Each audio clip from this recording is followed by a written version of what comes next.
अस्सलाम वालेकुम। सबसे पहले तो मेरे सब लोग खैरियत से होंगे। मैं इंट्रो करा देता हूँ क्विकली अपना एक। मुझे काफ़ी सारे लोग जो है वो पुराने भी नज़र आ रहे हैं इसमें। तो ओके। अच्छा। अभी वैसे तो ज़्यादा मैं स्लाइड्स वगैरह नहीं बनाता, लेकिन अभी के लिए मैंने स्लाइड्स बनाई हैं कुछ। तो हम क्विकली एक ओवररन करेंगे स्लाइड से, ठीक है, जिसमें मैं कुछ हिस्ट्री शेयर करूंगा, रिसर्च शेयर करूंगा, फिर जहाँ से ये एक्सेलरेट हुआ एआई, जनरेटिव एआई स्पेशली। फिर इसका इकोसिस्टम है जो जनरेटिव एआई के इर्द गिर्द जो हम सारा like from R&D to production grade तक हम यूज कर सकते हैं, वो सारे का सारा इकोसिस्टम।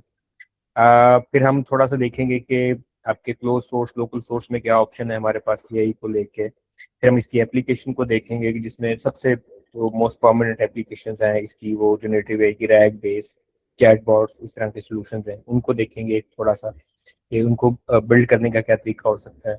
फिर हम ये देखेंगे कि ऑन डिवाइस हमारे पास क्या ऑप्शन है एआई मॉडल्स को रन करने के लिए और इनकी क्या कैपेबिलिटीज या कैपेसिटीज हैं। थोड़ा सा हम ये भी देखेंगे कि हार्डवेयर के परस्पेक्टिव में हमारी जो कॉस्ट है वो किस तरह ग्रो कर सकती है, ये किस तरह का हार्डवेयर चाहिए होता है किस तरह के यूज केसेस के लिए। तो अगर मैं एक बिजनेस ओनर हूँ या लाइक मेरा कोई बहुत ज़्यादा नहीं है यूज केसेस, तो मेरे पास क्या ऑप्शंस है, मैं क्या ऑन डिवाइस अपने लैपटॉप के ऊपर इसको यूज कर सकता हूँ अपने डेली टास्क के लिए एक्सेट्रा। तो इन चीज़ों का आज हम थोड़ा सा क्विकली कवर करेंगे। इसके अलावा यस दैट्स इट फॉर आज का एजेंडा यही है इंट्रोडक्शन के लिए। मैं स्क्रीन शेयर कर देता हूँ, मुझे बताइएगा जब आपको स्क्रीन नजर आना शुरू हो जाए, फिर हम फर्दर आगे चलते हैं। ओके, अभी आपको स्क्रीन नजर आ रहा है। Yes. अच्छा जी। ये क्विकली इंट्रो है। ये स्लाइड्स पे मैं जाऊंगा लाइक बैक एंड फोर्थ, ठीक है। तो मैं स्लाइड में से कुछ आपको दिखा दूंगा, इस साथ में आपको शेयर कर दूंगा, ताकि बाद में अगर आप इसको कंसल्ट करना चाहो तो आपके पास मटेरियल हो कुछ ऑर्डर के अंदर, सीक्वेंस के अंदर। स्लाइड्स हम देखेंगे, कुछ पढ़ेंगे, फिर हम वेब पे कुछ सर्च करेंगे, इसे मटेरियल पे देखेंगे, फिर वापस स्लाइड पे आ जाएंगे। तो इस तरह से हम इस सेशन को लेके चलेंगे। My name is Mohammad Umair. मेरी पीएचडी है university of electronic science and technology China से, मल्टी मॉडल एआई के अंदर रिसेंटली मैंने कंप्लीट किया है। और मैं काफ़ी अच्छे से हूँ इस डोमेन के अंदर, like more than 7 8 years now. और मैं एटम कैम्प के साथ हूँ काफ़ी शुरू से, और अभी मैं फुल टाइम एटम कैम्प के साथ एज अ वीपी इंजीनियरिंग हूँ। ये मेरा इंट्रो है। अच्छा जी। अभी हम स्टार्ट करते हैं, थोड़ा सा एक रोड मैप देख लेते हैं कि ये सारा जो अभी हम जनरेटिव एआई और ये सारा जो चीज़ें ये कैसे ओवर द टाइम जो है वो डेवलप हुई हैं, इनमें लाइक कैसे इसको प्रोग्रेस किया गया ओवर द टाइम। तो एआई तो जो थी वो शुरू से लाइक 1950 से ही तकरीबन थी मार्केट के अंदर। और लोग सिंबॉलिक एआई के ऊपर काम करते थे, rules and logic based systems होते थे। ठीक है, वहाँ पे वो एक बेसिक लेवल पे जो एक एआई की जो थिंकिंग होती थी, रूल बेस्ड एआई समझ लिया। उसके ऊपर एक बड़ी अच्छी वीडियो है इसके ऊपर ना, जो 1970s के अंदर वो शायद एक एक्सपेरिमेंट किसी ने थॉट प्रोसेस इनिशियलाइज किया था, उसको बोलते हैं चाइनीज रूम प्रॉब्लम। अगर मैं यहाँ पे लिखूँ ना चाइनीज रूम प्रॉब्लम, तो आप लोग इसको भी सर्च करिएगा, इसके ऊपर ना आपको वीडियोज आ जाएंगी चाइनीज रूम प्रॉब्लम। ये मैं आपको लिंक भी शेयर कर देता हूँ, इसको भी देखिएगा। तो ये वीडियो के अंदर उन्होंने 1 मिनट की वीडियो होगा सिर्फ, ठीक है। उसमें वो ये जो क्लासिकल एआई थी उसको बड़े अच्छे से एक्सप्लेन करते हैं कि जो पुराने एआई सिस्टम्स हैं या अभी रिसेंटली भी जो एआई के सिस्टम है, या जो एआई सिस्टम आपको नजर आते हैं और जो एक्चुअल में होते हैं उनमें क्या फर्क होता है, ठीक है। नजर आना सिस्टम का कि ये एक इंटेलिजेंट सिस्टम है और वो असल में कैसे होता है, कैसे काम करता है, उसमें बड़ा फर्क होता है। तो उस थॉट प्रोसेस में ये बताते हैं कि इसमें जल्दी से एक्सप्लेन कर देता हूँ कि एक ना एक चाइनीज रेस्टोरेंट है, उस पर मेन्यू भी चाइनीज में है, और वहाँ पे जो लोग काम करते हैं वो भी सारे चाइनीज हैं। तो एक इंग्लिश आदमी जाता है वहाँ पे, और उसने अब ऑर्डर करना है। अब ऑर्डर कैसे करेगा, ना उसको चाइनीज आती है, अच्छा वो जो मेन्यू है वो भी चाइनीज में है, और वो जो वेटर है वो भी चाइनीज में है, तो अब वो किसके साथ बात करेगा। तो खैर वो वहाँ पे कुछ रूल बुक पड़ी होती है उसके पास। तो सम हो वो वेटर को कहता है कि ये चीज ले आओ, ठीक है। तो अब वो जो उसने वो रूल बुक से पढ़ के जो वेटर को बात समझाई है कि अगर ये चीज हो तो इसकी सैम्बल ये है, if this then this, if this then this. तो वो इफ एल्स जो उसने लगाया है वहां पे रूल बुक को देख के, तो वो जो वेटर है उसको उसने समझा दिया कि मैं क्या ऑर्डर करना चाहता हूँ, ठीक है। अच्छा, अब वो जो देखने वाला था ना, वो जो दूर से खड़ा देख रहा था इनको, वो देख रहा था कि ये एक बंदा इंग्लिश है, इसको चाइनीज नहीं आती, लेकिन इसने सक्सेसफुली ऑर्डर प्लेस कर दिया और वो ऑर्डर सही वाला लेके भी आ गया। तो सम हो उसको लगता है कि इस बंदे को चाइनीज आती है, लेकिन एक्चुअल में उस बंदे को चाइनीज नहीं आ रही होती, वो किसी एक रूल को या किसी एक ऑर्डर को फॉलो कर रहा होता है। तो मॉडर्न भी और प्रीवियस जो एआई सिस्टम से वो मोस्ट लाइकली ऐसे ही काम कर रहे होते हैं कि ऑब्जर्वर जो एप्लीकेशन साइट पे बैठा है उसको लग रहा होता है कि ये जो सिस्टम है, ये जो मॉडल है अंडर, इसको सम हो लैंग्वेज की अंडरस्टैंडिंग है, या इसको वीडियो की अंडरस्टैंडिंग है, या इसको लॉजिक की अंडरस्टैंडिंग है, लेकिन वो जो अंडरनीथ मॉडल होता है वो सम हो उस तरह की अंडरस्टैंडिंग उसके अंदर होती नहीं है। ठीक है, तो बस एक केयरफुली ऑर्केस्ट्रेटेड सिस्टम होता है कि जिसको, ये एक मॉडल होता है कि जिसको इस तरह से बनाया जाता है कि वो जो आउटसाइड ऑब्जर्वर होता है उसको लग रहा होता है कि ये इंटेलिजेंट है। तो ये एक बेसिक रूल है इंटेलिजेंस का, एआई इंटेलिजेंस का, ठीक है, जिसको अभी आपने फॉलो करना है। इसके अंदर भी कोई बहुत मेजर ब्रेक थ्रू नहीं आया इस थिंकिंग के अंदर, ठीक है। जब आएगा तो जाहिर सी बात, फिर हम उसको भी देखेंगे कि जब इंसानों की तरह सोचना शुरू कर देगा। तो उसके बाद स्टैट बेस्ड मॉडल आना शुरू हो गया, प्रोबेबिलिटी बेस्ड मॉडल आना शुरू हो गया। आपने मशीन लर्निंग के बारे में बड़ा सुना होगा, जिसमें आपने ये सपोर्ट वेक्टर में नाइव बेस्ड थ्योरम और इस तरह के सारे जो मशीन लर्निंग मॉडल आपने देखे थे, तो सारे प्रोबेबिलिटी बेस्ड आपके पास एआई थी। प्रोबेबिलिटी या इवेंट्स की बेस पे आपका जो मॉडल था वो आउटकम्स को प्रेडिक्ट करता था, जिसमें बहुत सारे जो आपके क्लासिफिकेशन मॉडल हैं सारे, ये रेग्रेशन बेस्ड मॉडल थे, सारे सब इसी तरह से काम करते थे कि मोस्ट प्रोबेबली नेक्स्ट चांसेस इसके हैं कि ये इवेंट होगा बेस्ड ऑन द डाटा। फिर थोड़ी सी और इसके अंदर तेजी आती है तो डीप लर्निंग आती है। डीप लर्निंग की एक बड़ी एक क्लासिकल एग्जांपल है इमेज क्लासिफिकेशन की, ठीक है, जिसमें उन्होंने डिजिट्स को क्लासिफाई किया, 0 से लेकर 9 तक डिजिट्स को 10 क्लासेस के अंदर, ठीक है। अब वो वाला जो इवेंट था, एक डीप न्यूरल नेटवर्क बना, एक जिसको काफी कंप्यूट चाहिए होती थी, और उसने एक इमेज बेस्ड प्रॉब्लम को सेटल कर दिया। तो एक उसने एक बिल्कुल एक नई विंडो ओपन कर दी अब एआई के लिए कि भाई अब तो इससे ज्यादा डेप्थ में भी और डिफिकल्ट काम भी लिए जा सकते हैं, ठीक है। लाइक अब मॉडल जो है वो इमेज को अंडरस्टैंड नहीं करना शुरू कर दिया, लेकिन उसने इमेज को क्लासीफाई करना शुरू कर दिया समहाउ।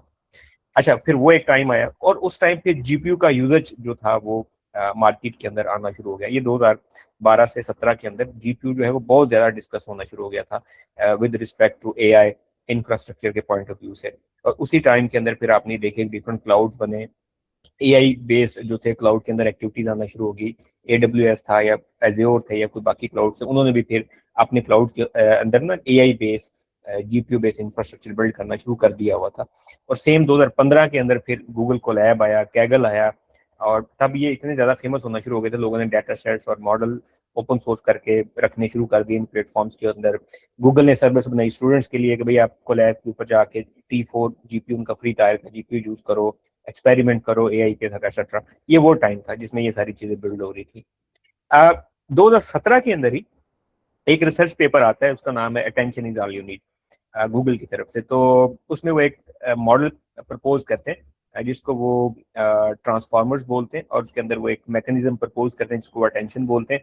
तो सम हो वो एक बॉटल नेक को खत्म करता है। वो वाला जो मॉडल है, जो कि प्रीवियस आपके डीप लर्निंग मॉडल्स के अंदर एक बॉटल नेक होती थी कि वो बहुत ज्यादा सीक्वेंस को, ऑर्डर को प्रोसेस नहीं थे कर सकते, खास करके जो लैंग्वेज डाटा के लिए चाहिए होता था। उससे पहले गूगल या जो बाकी आपके क्लाउड थे वो लैंग्वेज रिलेटेड आपको बहुत सारी सर्विसेज देते थे, जिसमें सबसे जो मेजर सर्विस थी वो आपकी लैंग्वेज की ट्रांसलेशन थी या लैंग्वेज टू लैंग्वेज कन्वर्जन थी, जिसमें गूगल का जो ट्रांसलेटर है, ये जो बाकी आपके क्लाउड है उनके ट्रांसलेटर ऑलरेडी पहले काम करते थे कि वो लैंग्वेज टू लैंग्वेज ट्रांसलेशन कर रहे होते, वो भी लैंग्वेज प्रोसेसिंग में ही आता था, एनएलपी भी ही आता था, एक लैंग्वेज को दूसरी लैंग्वेज में कन्वर्ट करना। वो एक डिफिकल्ट टास्क होता था। अच्छा, पहला बेंचमार्क भी वही था कि क्या कोई ऐसा मॉडल है जो लंबी लंबी लेंथी लैंग्वेजेस के पैरास को दूसरी लैंग्वेज में सही से जो है वो ट्रांसलेट कर दे। तो नॉर्मली जो प्रीवियस मॉडल होते थे वो इसमें स्ट्रगल करते थे, सम हो ये एक्टिविटी हो रही थी।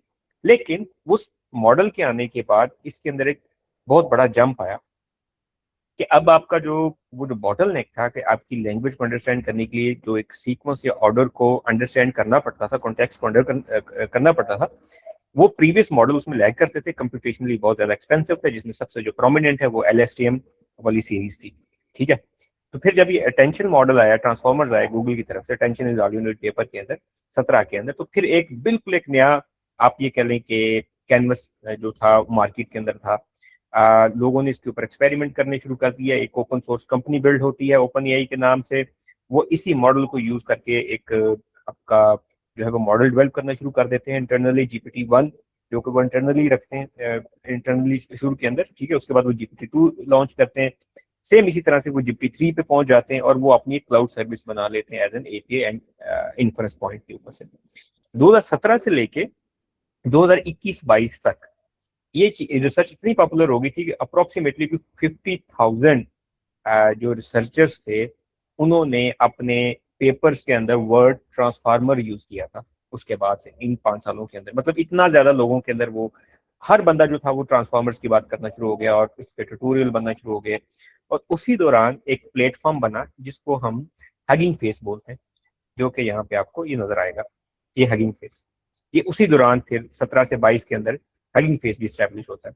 और इसके अंदर अभी मैं इसकी डिटेल में जाऊंगा आपके बाद में, इकोसिस्टम की तरफ जब हम जाएंगे। तो इसके अंदर इन्होंने एक लाइब्रेरी है जिसका भी जिक्र जरूरी है, जिसका नाम है ट्रांसफार्मर्स। ये वाली ये लाइब्रेरी इन्होंने इस मॉडल के बेस पे बनाई थी, लार्ज लैंग्वेज मॉडल की बेस पे बनाई थी ट्रांसफार्मर्स के नाम से। कि इन्होंने कहा कि हम एक इकोसिस्टम बना रहे हैं, अब हमने वो बॉटल नेक खत्म कर दी है, अब मॉडल ज्यादा कॉन्टेक्स्ट को अंडरस्टैंड करना शुरू हो गए, अब जितना मर्जी डाटा है आप उसको फीड करो, आप अपनी एक लैंग्वेज की बेस के ऊपर मॉडल को एक बेहतर उससे टेक्स्ट जनरेट करा सकते हो। तो इन्होंने ये इकोसिस्टम बनाया, ट्रांसफार्मर्स लाइब्रेरी बनाई, और इसमें इन्होंने शुरू में सारी पाइपलाइंस भी दी। पाइपलाइंस में ये था कि अगर आपको खुद से मॉडल को ट्रेन करना है या फाइन ट्यून करना है तो आपको डाटा सेट चाहिए, आपको ट्रेनर API चाहिए, आपको वैल्यूएशन मेथड्स चाहिए, आपको डाटा प्री प्रोसेसिंग के लिए मैकेनिज्म चाहिए। तो इन्होंने इसके अंदर सारा आपको वो दे दिया था। अगर आप यहाँ पे देखोगे तो आपको सारा कुछ यहाँ पे मिलेगा, ठीक है। ये यहाँ पे ट्रेनिंग के अंदर जब आप आओगे, ये pipeline, generate pipeline, optimisation, chat, ये पाइपलाइन के अंदर अगर आप जाओगे तो आपको ये सारी मिल जाएगी, ठीक है। ये सारी वो प्रोसीजर या वो जो उनके सेल्स थे वो सारे आपको मिल जाएंगे यहाँ पे। अच्छा, ये वो एक इकोसिस्टम उसी टाइम जो था वो आया 17 से 22 के अंदर। अच्छा, 17 से 22 के अंदर ही सबसे ज्यादा जो था वो आप ये कह लें कि लोगों ने अपनी सीवीज को अपडेट करना शुरू किया एज एन AI इंजीनियर्स के तौर पर, ठीक है। ये वो टाइम था कि जब धड़ाधड़ लोग AI की तरफ आ रहे थे और भाई बहुत सारी जो प्रॉब्लम थी वो अनसेटल्ड थी। लैंग्वेज बेस्ड काम होना शुरू हो गया था, लेकिन लैंग्वेज जो जनरेट हो रही थी वो बहुत अच्छी नहीं थी, ठीक है। वो सेंटेंस जो थे वो बहुत 2-2 3-3 लाइनों के सेंटेंस जनरेट करता था। आप में से अगर किसी ने 3.0 की चैट GPT की API यूज की हो बैक इन 2022 या 2021, आप में से की है किसी ने? अगर आप थम्स अप, अगर आप में से किसी ने की है, तो अगर आपने उसको एक्सपीरियंस किया होगा तो वो बहुत ज्यादा बेसिक लेवल पे होती थी, लाइक 1 2 3 4 लाइनें डेट सेट, और उसमें भी आपको पूरा उसको समझाना पड़ता था और मोस्टली वो बहुत ज्यादा फेल होती थी, और उसको बार बार सही करने के ऊपर भी आपको बहुत ज्यादा टोकन खपत हो जाते थे, तो थोड़ी एक्सपेंसिव भी होती थी एक्सेट्रा। और मार्केट में कुछ और था भी नहीं उसके अल्टरनेटिव। अच्छा, फिर आपके पास आता है 22 का एंड, चैट जीपीटी आता है 3.5, और एक ट्वीट आती है कि आप, हमने एक मॉडल ट्रेन किया और आप उसको जरा टेस्ट करें, ठीक है। और वो रातों रात इतना पॉपुलर हो जाता है कि एक हफ्ते के अंदर उसके ऊपर मिलियन यूजर चले जाते हैं 3.5 के ऊपर, और बिल्कुल एक गेम चेंजिंग सिनेरियो बन जाता है। मैं बैठ के ईमेल लिखवा रहा हूँ उस पर, डॉक्यूमेंट ऐड कर, समरीज लिखवा रहा हूँ उसके ऊपर, मैं उसको कोई भी क्वेश्चन पूछ रहा हूँ मुझे आंसर दे रहा है। लाइक वहां पे मुझे लग रहा था कि यार ये क्या है, मतलब ऐसा। मैं क्योंकि AI के बैकग्राउंड से भी था, मैंने चैट GPT-2 उससे पहले भी मैंने मॉडल्स वगैरह फाइन ट्यून भी किए हुए थे, यूज भी किए हुए थे, और मैं उनकी कैपेबिलिटी जानता था कि GPT-2 है या उससे पहले T5 होता था, और भी होते थे मॉडल, उनकी कैपेबिलिटीज क्या है। और जब मैंने ये देखा मैं खुद भी हैरान कि ये क्या चीज आ गई है। मतलब इतनी, मुझे सबसे मुश्किल जो चीज लगती थी, मुझे लगता था कि कोड और इमेज जनरेट करना, ये मॉडल बहुत मुश्किल है कि इमेज जनरेट कर दे और कोड जनरेट कर दे। मुझे लगता था कि ये बहुत मुश्किल टास्क, और मैं देख रहा हूँ कि वो चैट जीपीटी 3.5 इवन कोड भी जनरेट कर रहा है। सम हो बड़ा बेसिक लेवल पर था तब, लेकिन स्टिल वो जनरेट कर रहा है। ये मेरे लिए बड़ी एक वो हैरानी वाली बात थी कि मॉडल इतना कैसे इंप्रूव हो सकता है। अच्छा, उस सब के पीछे एक लंबी स्टोरी होती थी कि लाइक जैसे कि आपके पास कंप्यूट बहुत ज्यादा अवेलेबल होगी, आपके पास डाटा बहुत ज्यादा अवेलेबल होगा, मॉडल का आर्किटेक्चर बहुत ज्यादा इंप्रूव हो चुका था, अब सारे इंग्रेडिएंट्स अवेलेबल थे, अब उनको इकट्ठा करके एक प्रोडक्ट की शेप में डालना था, जो कि ओपन एआई ने 3.5 की सूरत में, चैट जीपीटी की सूरत में यूजर्स के लिए उन्होंने वो बना दिया, और वो हिट पॉइंट हो गया। अच्छा, फिर मेरे ख्याल से अगली स्टोरी आई आई मुझे इसको ज्यादा डिटेल में बताने की जरूरत नहीं, वो मेरे ख्याल से सब ने ही 3.5 के बाद सबकी नजरें या सबका नॉलेज तकरीबन सेम ही होने वाला है, ठीक है। सबको पता है कि फिर क्या हुआ, मार्केट के अंदर जो थे वो बहुत ज्यादा AI मॉडल्स आ गए, जितनी बड़ी टेक जायंट्स थे, सब ने इसके ऊपर इन्वेस्ट करना शुरू कर दिया, ओपन सोर्स लैब बिल्ड होंगी। इवन जो आपके बड़े मुल्क थे उन्होंने $1 ट्रिलियन के ऊपर इन्वेस्ट करना शुरू कर दिया, ठीक है, जिसमें चाइना सहरे फहरिस्त था, फिर अमेरिका था, फिर यूरोप ने एक अलग से अपना जो था एआई का काम शुरू कर दिया। अब यूरोपियन एआई ने फिर एक और कंट्रीब्यूशन इसके अंदर की, जिसमें उनका एक स्टार्टअप था मिस्ट्रल के नाम से, मिक्सचर और एक्सपर्ट्स के नाम से। उन्होंने एआई आर्किटेक्चर के अंदर, क्योंकि इसके अंदर एक और बॉटलनेक ये थी कि जब आप जितना बड़ा मॉडल बना देते थे, जैसे सपोज करो आपने एक 10 बिलियन पैरामीटर का मॉडल बनाया, तो जब आप एक टोकन को इन्फर करते थे, ये आगे चल के मैं इसको डिस्कस करूंगा कि ये मैकेनिक्स कैसे काम करती है। तो जब आप एक टोकन को इन्फर करते थे, वो आपका जो वो 10 आपके जो पैरामीटर थे, बिलियन पैरामीटर, उनमें से गुजर के वो टोकन जो था उसको प्रोड्यूस होता था, तो वो इतनी ज्यादा कंप्यूट चाहिए होती थी। तो जो ये यूरोपियन थे, ये फिर अपने स्टार्टअप के अंदर इन्होंने इस चीज को इंट्रोड्यूस कराया मिक्सचर और एक्सपर्ट्स के नाम से। इनका जो मॉडल आया शुरू के अंदर मिस्ट्रॉल, मिक्सचर और एक्सपर्ट्स, जो फर्स्ट टाइम इस आइडिया को लेके आया था। तो यूरोपियन की भी है कंट्रीब्यूशन। अभी आपने किमी 3 का बड़ा चर्चा सुना होगा सब लोगों ने। तो किमी 3 की जो इफेक्टिवनेस है, उसका जो मेजोरिटी पोर्शन है वो वही टेक्नोलॉजी है मिक्सचर और एक्सपर्ट, ठीक है। उसका जो मेजोरिटी, उसका जो उसकी इफेक्टिवनेस है कि वो कितना चीप है, और बिसाइड कि वो इतने ज्यादा 3 ट्रिलियन टोकन्स के ऊपर है, तो उसको इतना ज्यादा हार्डवेयर भी नहीं चाहिए, और वो लाइक 1.8% टोकन जो है वो यूज करता है अपने टोटल मॉडल के किसी भी क्यूरी को आंसर करने के लिए, ठीक है। तो वो सारा मॉडल नहीं यूज होता, तो दैट्स वाई उनका टोकन का जो एपीआई है वो भी इतना चीप है। तो वो उसकी मैकेनिक्स जरा और तरह से काम कर रही है। सो ये एक हमारे पास चैट जीपीटी का आया। फिर चैट जीपीटी के साथ हमने ये देखा कि अब हम क्या क्या कर सकते हैं। तो हमने देखा कि इसके साथ टूल ऐड किए जा सकते हैं, टूल के साथ फिर हमने देखा हम इनको इंडिपेंडेंट बना सकते हैं एज एन एजेंट्स, तो सो ऑन। फिर हमारे पास बहुत सारी इसकी आगे एप्लीकेशन नजर आना शुरू होगी। अच्छा, अब मैं क्विकली आपको वो पेपर दिखा देता हूँ। अगर आप यहाँ पे लिखोगे attention is all you need और साथ में लिख दोगे पेपर, तो आपको यहाँ पे इसका पेपर आ जाएगा। ये इनका रीजनल पेपर है, ये मैं लिंक आपके साथ शेयर कर देता हूँ। आई होप आप मेजोरिटी आप में से ऑलरेडी इससे फेमिलियर है, तो ये मैं लिंक आपके साथ शेयर कर देता हूँ इन केस आप लोग इसको पढ़ना चाहते हैं, ठीक है। ये वो रिसर्च पेपर था जिसने ये सारी जो आप जनरेटिव एआई की जो एक डोमेन है, इसको इसकी बुनियाद रखी है, इसको चेंज किया। हाँ, ओके। सो यहाँ पे हमारे पास ओके। अच्छा, अब जनरेटिव एआई मॉडल काम कैसे करते थे।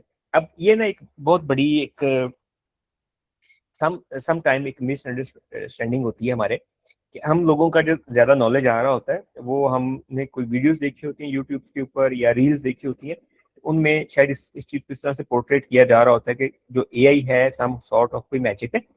और अभी आपने वो देखा होगा कि ये जो रोबोटिक्स हैं और ये जो है, ये ह्यूमन की वो सुपरविजन से बाहर चले जाएंगे और फिर ये अटैक कर देंगे और एक्सेट्रा। आपने इस तरह की बहुत सारी स्टोरियां सुनी होंगी कि एआई जो है वो बहुत खतरनाक है, एक्सेट्रा एक्सेट्रा। उसमें से जो ज्यादातर कंटेंट आ रहा होता है वो किसी की बात को गलत इंटरप्रेट करके आ रहा होता है, ये उन लोगों की तरफ से आ रहा होता है जिनको बेसिक उसके मशीन के वर्किंग के मैकेनिज्म का पता नहीं होता कि ये चीजें कैसे काम कर रही होती है। तो मोस्टली लोगों को जस्ट क्लिक बेट के लिए वो इस तरह की बातें कर रहे होते हैं। तो जब आप इसको देखोगे तो ये जस्ट एक प्रोबेबिलिटी बेस्ड प्रेडिक्शन होती है नेक्स्ट टोकन की, ठीक है, कि आप नेक्स्ट टोकन को प्रेडिक्ट कर रहे हो बेस्ड ऑन सम कॉन्टेक्स्ट, और वो जो कॉन्टेक्स्ट की मैकेनिक्स है वो अटेंशन बेसिक मैकेनिज्म है, दैट्स। ये एक प्रोबेबिलिटी बेस्ड नेक्स्ट टोकन को प्रेडिक्ट करना है, ये एक इसका थीम है आपके लिए इन शॉर्ट फॉर्म के अंदर। तो मॉडल इस तरह से काम करते हैं। तो मॉडल कॉन्टेक्स्ट को देकर नेक्स्ट टोकन को प्रेडिक्ट करने की कोशिश करता है। अब यहाँ पे क्वेश्चन ये आता है कि कॉन्टेक्स्ट जो है वो क्या होगा। कॉन्टेक्स्ट आपका वो पूरा पैराग्राफ, वो लाइन, आजकल एक उसके लिए टर्म यूज करते हैं कॉन्टेक्स्ट विंडो। तो वो जो आपका कॉन्टेक्स्ट है वो कॉन्टेक्स्ट विंडो होगा, ठीक है। विंडो का मतलब ये है कि वो आपका उस विंडो के अंदर उस टेक्स्ट को रेफरेंस बना के model next token by token को प्रोडिक्ट करने की कोशिश करता है। और वो कंटेक्स्ट कितना रिच होगा, कितना अच्छा होगा, कितना बेहतर होगा, आपकी मॉडल की प्रोडिक्शन भी उतनी ज्यादा होगी, अच्छी बेहतर होगी। अच्छा, वो कंटेक्स्ट जितना बड़ा होगा मॉडल को उतना ज्यादा काम करना पड़ेगा, और जितना ज्यादा मॉडल को काम करना पड़ेगा उतना ज्यादा जीपीयू लगेगा उसके ऊपर, उतनी देरी लगेगी उसके ऊपर, उतनी मेमोरी ज्यादा कंज्यूम करेगा और उतना ज्यादा मुझे कॉस्टली पड़ेगा। अब ये आगे चल के इसको देखते हैं, इसके एक टर्म है हम उसको बोलते हैं कि टोकोनॉमिक्स। उसको हम आगे चल के देखते हैं, डिस्कस करते हैं कि वो कैसे काम करती है। तो नॉर्मली ये प्रोबेबिलिटी बेस्ड मॉडल है। It does not normally retrieve a stored paragraph, it repeated estimate a probability distribution over the next token. That's it. यही एक सारी उसका क्रक्स है, ठीक है, आपका वो कैसे काम करता है। इसमें हमारे पास नॉर्मली इनपुट्स होती हैं टोकन्स, एम्बेडिंग से हम उसको जो मॉडल को ट्रेन करता है उससे हमारे पास उसके आउटपुट प्रोबेबिलिटीज आती हैं, हम उनको डीकोड करते हैं दोबारा टेक्स्ट के अंदर और उससे हमारा ये एक टोकन आ जाता है। और फिर यही काम हम next token next token next token, शुरू में जब आपने 3.5 यूज किया था शुरू के दिन, तो आपने देखा था कि ये वाला काम वो लाइन बाय लाइन आ रहा था ना, टोकन बाय टोकन आ रहा होता, हम देख रहे होते थे token token by token generate हो रहा था। अब वो इतने ज्यादा टोकन आ रहे होते हैं कि हमारी वो जो आंख की जो परसेप्शन है उसको कैप्चर करने की वो बहुत लाइक स्लो है, हमें पता नहीं चलता, तो हमें लग रहा है कि ये बिल्कुल ही सारा कुछ इकट्ठा ही आ रहा है, ऐसा नहीं हो रहा। ओके, नेक्स्ट है हमारे पास करंट स्टेट क्या है हमारे पास। अब करंट स्टेट के अंदर हमारे पास एआई जो है वो एक बहुत रिफॉर्म्ड उसकी है शक्ल, जिसमें हम मल्टी मॉडल का मतलब ये है कि शुरू तो बात टेक्स्ट से हुई थी कि टेक्स्ट जनरेट करेगा ये मॉडल, लेकिन अब वो जो है वो वीडियोस भी बनाते हैं, हम उससे इमेज भी बना लेते हैं, इमेज उसको दे भी देते हैं एज इनपुट, इवन ऑडियो भी दे देते हैं, ऑडियो वो जनरेट भी कर देता है। तो बहुत तरह की मॉडलिटी जो है वो एक ही मॉडल जो है वो अब करना शुरू हो गया। पहले लोगों ने क्या किया था, इसके लिए अलग अलग मॉडल बनाते थे और वो इनपुट उस मॉडल की तरफ राउट कर दी जाती थी और फिर उसका आउटपुट आता था। अब सम हो कोशिश की जा रही है कि सारा कुछ एक ही मॉडल के अंदर इनबिल्ड किया जाए, एक ही मॉडल के अंदर डिफरेंट तरह के एक्सपर्ट्स हो, वो इमेज का हो, वो ऑडियो का हो, टेक्स्ट का हो, एक्सेट्रा एक्सेट्रा। ये इसके ऊपर एक आप राउटर लेयर लगा दें कि जो डिफरेंट एक्सपर्ट्स की तरफ उस मोडेलिटी को राउट कर दिया करे। तो डिफरेंट तरह की टेक्निक है स्टिल जो लोग यूज कर रहे हैं, लेकिन कोशिश यही है कि जिस तरह एक इंसान है वो सारी चीजें देख भी रहा है, सुन भी रहा है, महसूस भी कर रहा है, तो इंसान की जिस तरह मल्टीपल मोडेलिटीज काम करती है इस तरह मॉडल के अंदर भी ये कैपेबिलिटी होनी चाहिए, तो मल्टी मोडेलिटी को एक ही सिंगल जो मॉडल एक्सेप्ट भी करता हो चलाता भी हो। फिर रीजनिंग की कैपेबिलिटी डाल दी। रीजनिंग का मतलब ये था कि आप मॉडल को हमने खुद से दे दिया कि भाई देख, क्वेश्चन जब कोई पूछ रहा है और सही नहीं पूछ रहा है तो आप उसको रीराइट कर लो, उसको उसको थिंक करने के लिए खुद से उसका कॉन्टेक्स्ट बिल्ड करना शुरू कर दो और फिर आंसर देने की कोशिश करो, बजाय इसके कि जस्ट इनपुट आई है और उसको जस्ट नेक्स्ट टोकन प्रिडिक्ट करने की बात करो, ऐसा ना करो। फिर एक और इंप्रूवमेंट है टूल यूज। टूल यूज का मतलब ये था कि हम अपने मॉडल को कुछ काम कहते थे उसके साथ अपने कुछ टूल इंटीग्रेटेड कर दिए थे। इसको भी आगे चल के हम डिस्कस करते हैं कि टूल बेस्ड जो मैकेनिज्म है, जो कि नेक्स्ट इसकी जो वेरिएशन है वो एजेंट्स है, वो कैसे काम करता है। तो टूल के साथ हम आप अपने मॉडल्स को यूज करते हैं, जिसकी सबसे बेहतरीन एग्जांपल चैट जीपीटी को मैं कुछ कहता हूँ, वो वेब पे चला जाता है, वो किसी मेरे ईमेल पे चला जाता है जो भी मैंने उसके साथ कनेक्टर एप्स की हुई है, वो मेरे जी ड्राइव पे जा सकता है एक्सेट्रा, तो वो मेरे टूल के साथ इंटीग्रेट करके मुझे मेरे आंसर देता है। मॉडल राउटिंग है, हमारे पास मल्टीपल मॉडल्स हैं तो हम उनको राउट कर सकते हैं बेटर मॉडल के लिए, आउटपुट के लिए। एजेंट्स हैं हमारे पास, एजेंट्स के बारे में शायद सब लोग ही फेमिलियर हैं कि हम एक ऑटोनोमस सिस्टम डिप्लॉय करते हैं with the help of LLM की एपीआई के, या आपका ऑन प्रेमिस कोई एलएलएम है, ठीक है, और वो उसको मैं कुछ टास्क असाइन करता हूँ एंड उस एजेंट के पास कोई सेट ऑफ टूल्स हैं, तो based on the task agent खुद से डिसाइड करता है कि मुझे कौन सा टूल सेट यूज करना है इसको सेटल करने के लिए। और उसके बाद सबसे prominent use case long context plus rag, कि आपके पास जितना भी आप बेहतरीन मॉडल उठा लो आप, उसके पास आपका आपकी ऑर्गेनाइजेशन का या आपका पर्सनल डेटा तो नहीं है अनटिल अनलेस वो आपके इंटरनेट पे नहीं था।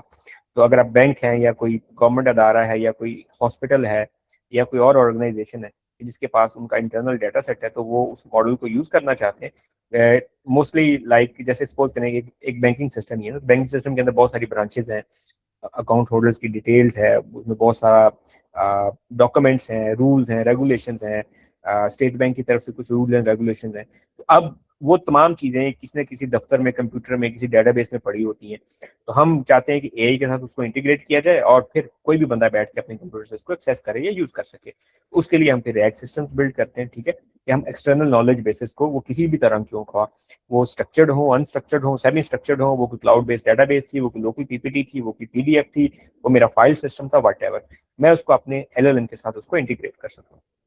तो ये अब करंट स्टेट है हमारे जनरेटिव एआई का। अच्छा, अब इसमें मैं इसको थोड़ा सा पहले हम देख लेते हैं दो मेजर पोर्शन के अंदर हमारे पास। Just give me a second, I need to drink water.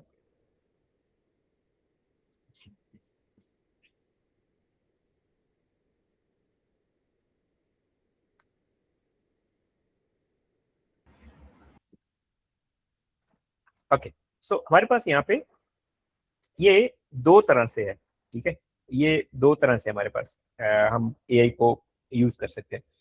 या हमारे पास क्लाउड में भी आगे दो ऑप्शन आते हैं, वो भी आगे चल कर बताता हूँ। या लोकल, दो दो ही हमारे पास ऑप्शन है, ठीक है। क्लाउड के अंदर हमारे पास दो ऑप्शन ये है कि एक तो क्लोज सोर्स हमारे पास एपीआईज है, जिसमें ओपन एआई, जेमिनाई, एंथ्रोपिक के मॉडल्स हैं, और बहुत सारी ऑर्गेनाइजेशन हैं मार्केट के अंदर जिनके अपने मॉडल्स हैं और अपने क्लाउड के ऊपर उन्होंने अप्लाई किए हुए, उनका अपना हार्डवेयर है। हमें वो एक एपीआई एंड पॉइंट्स देते हैं, हम उनके एंड पॉइंट से उनके मॉडल को यूज करने की कोशिश करते हैं, ये करते हैं। ये एक तरीका, वो हमसे पे पर यूजर हमसे पैसे चार्ज करते हैं। हर एक मॉडल की अपनी प्राइसिंग है, कोई $2 पर मिलियन टोकन के ऊपर है, और उनके अंदर भी प्राइसिंग के अंदर वेरिएशन होती हैं।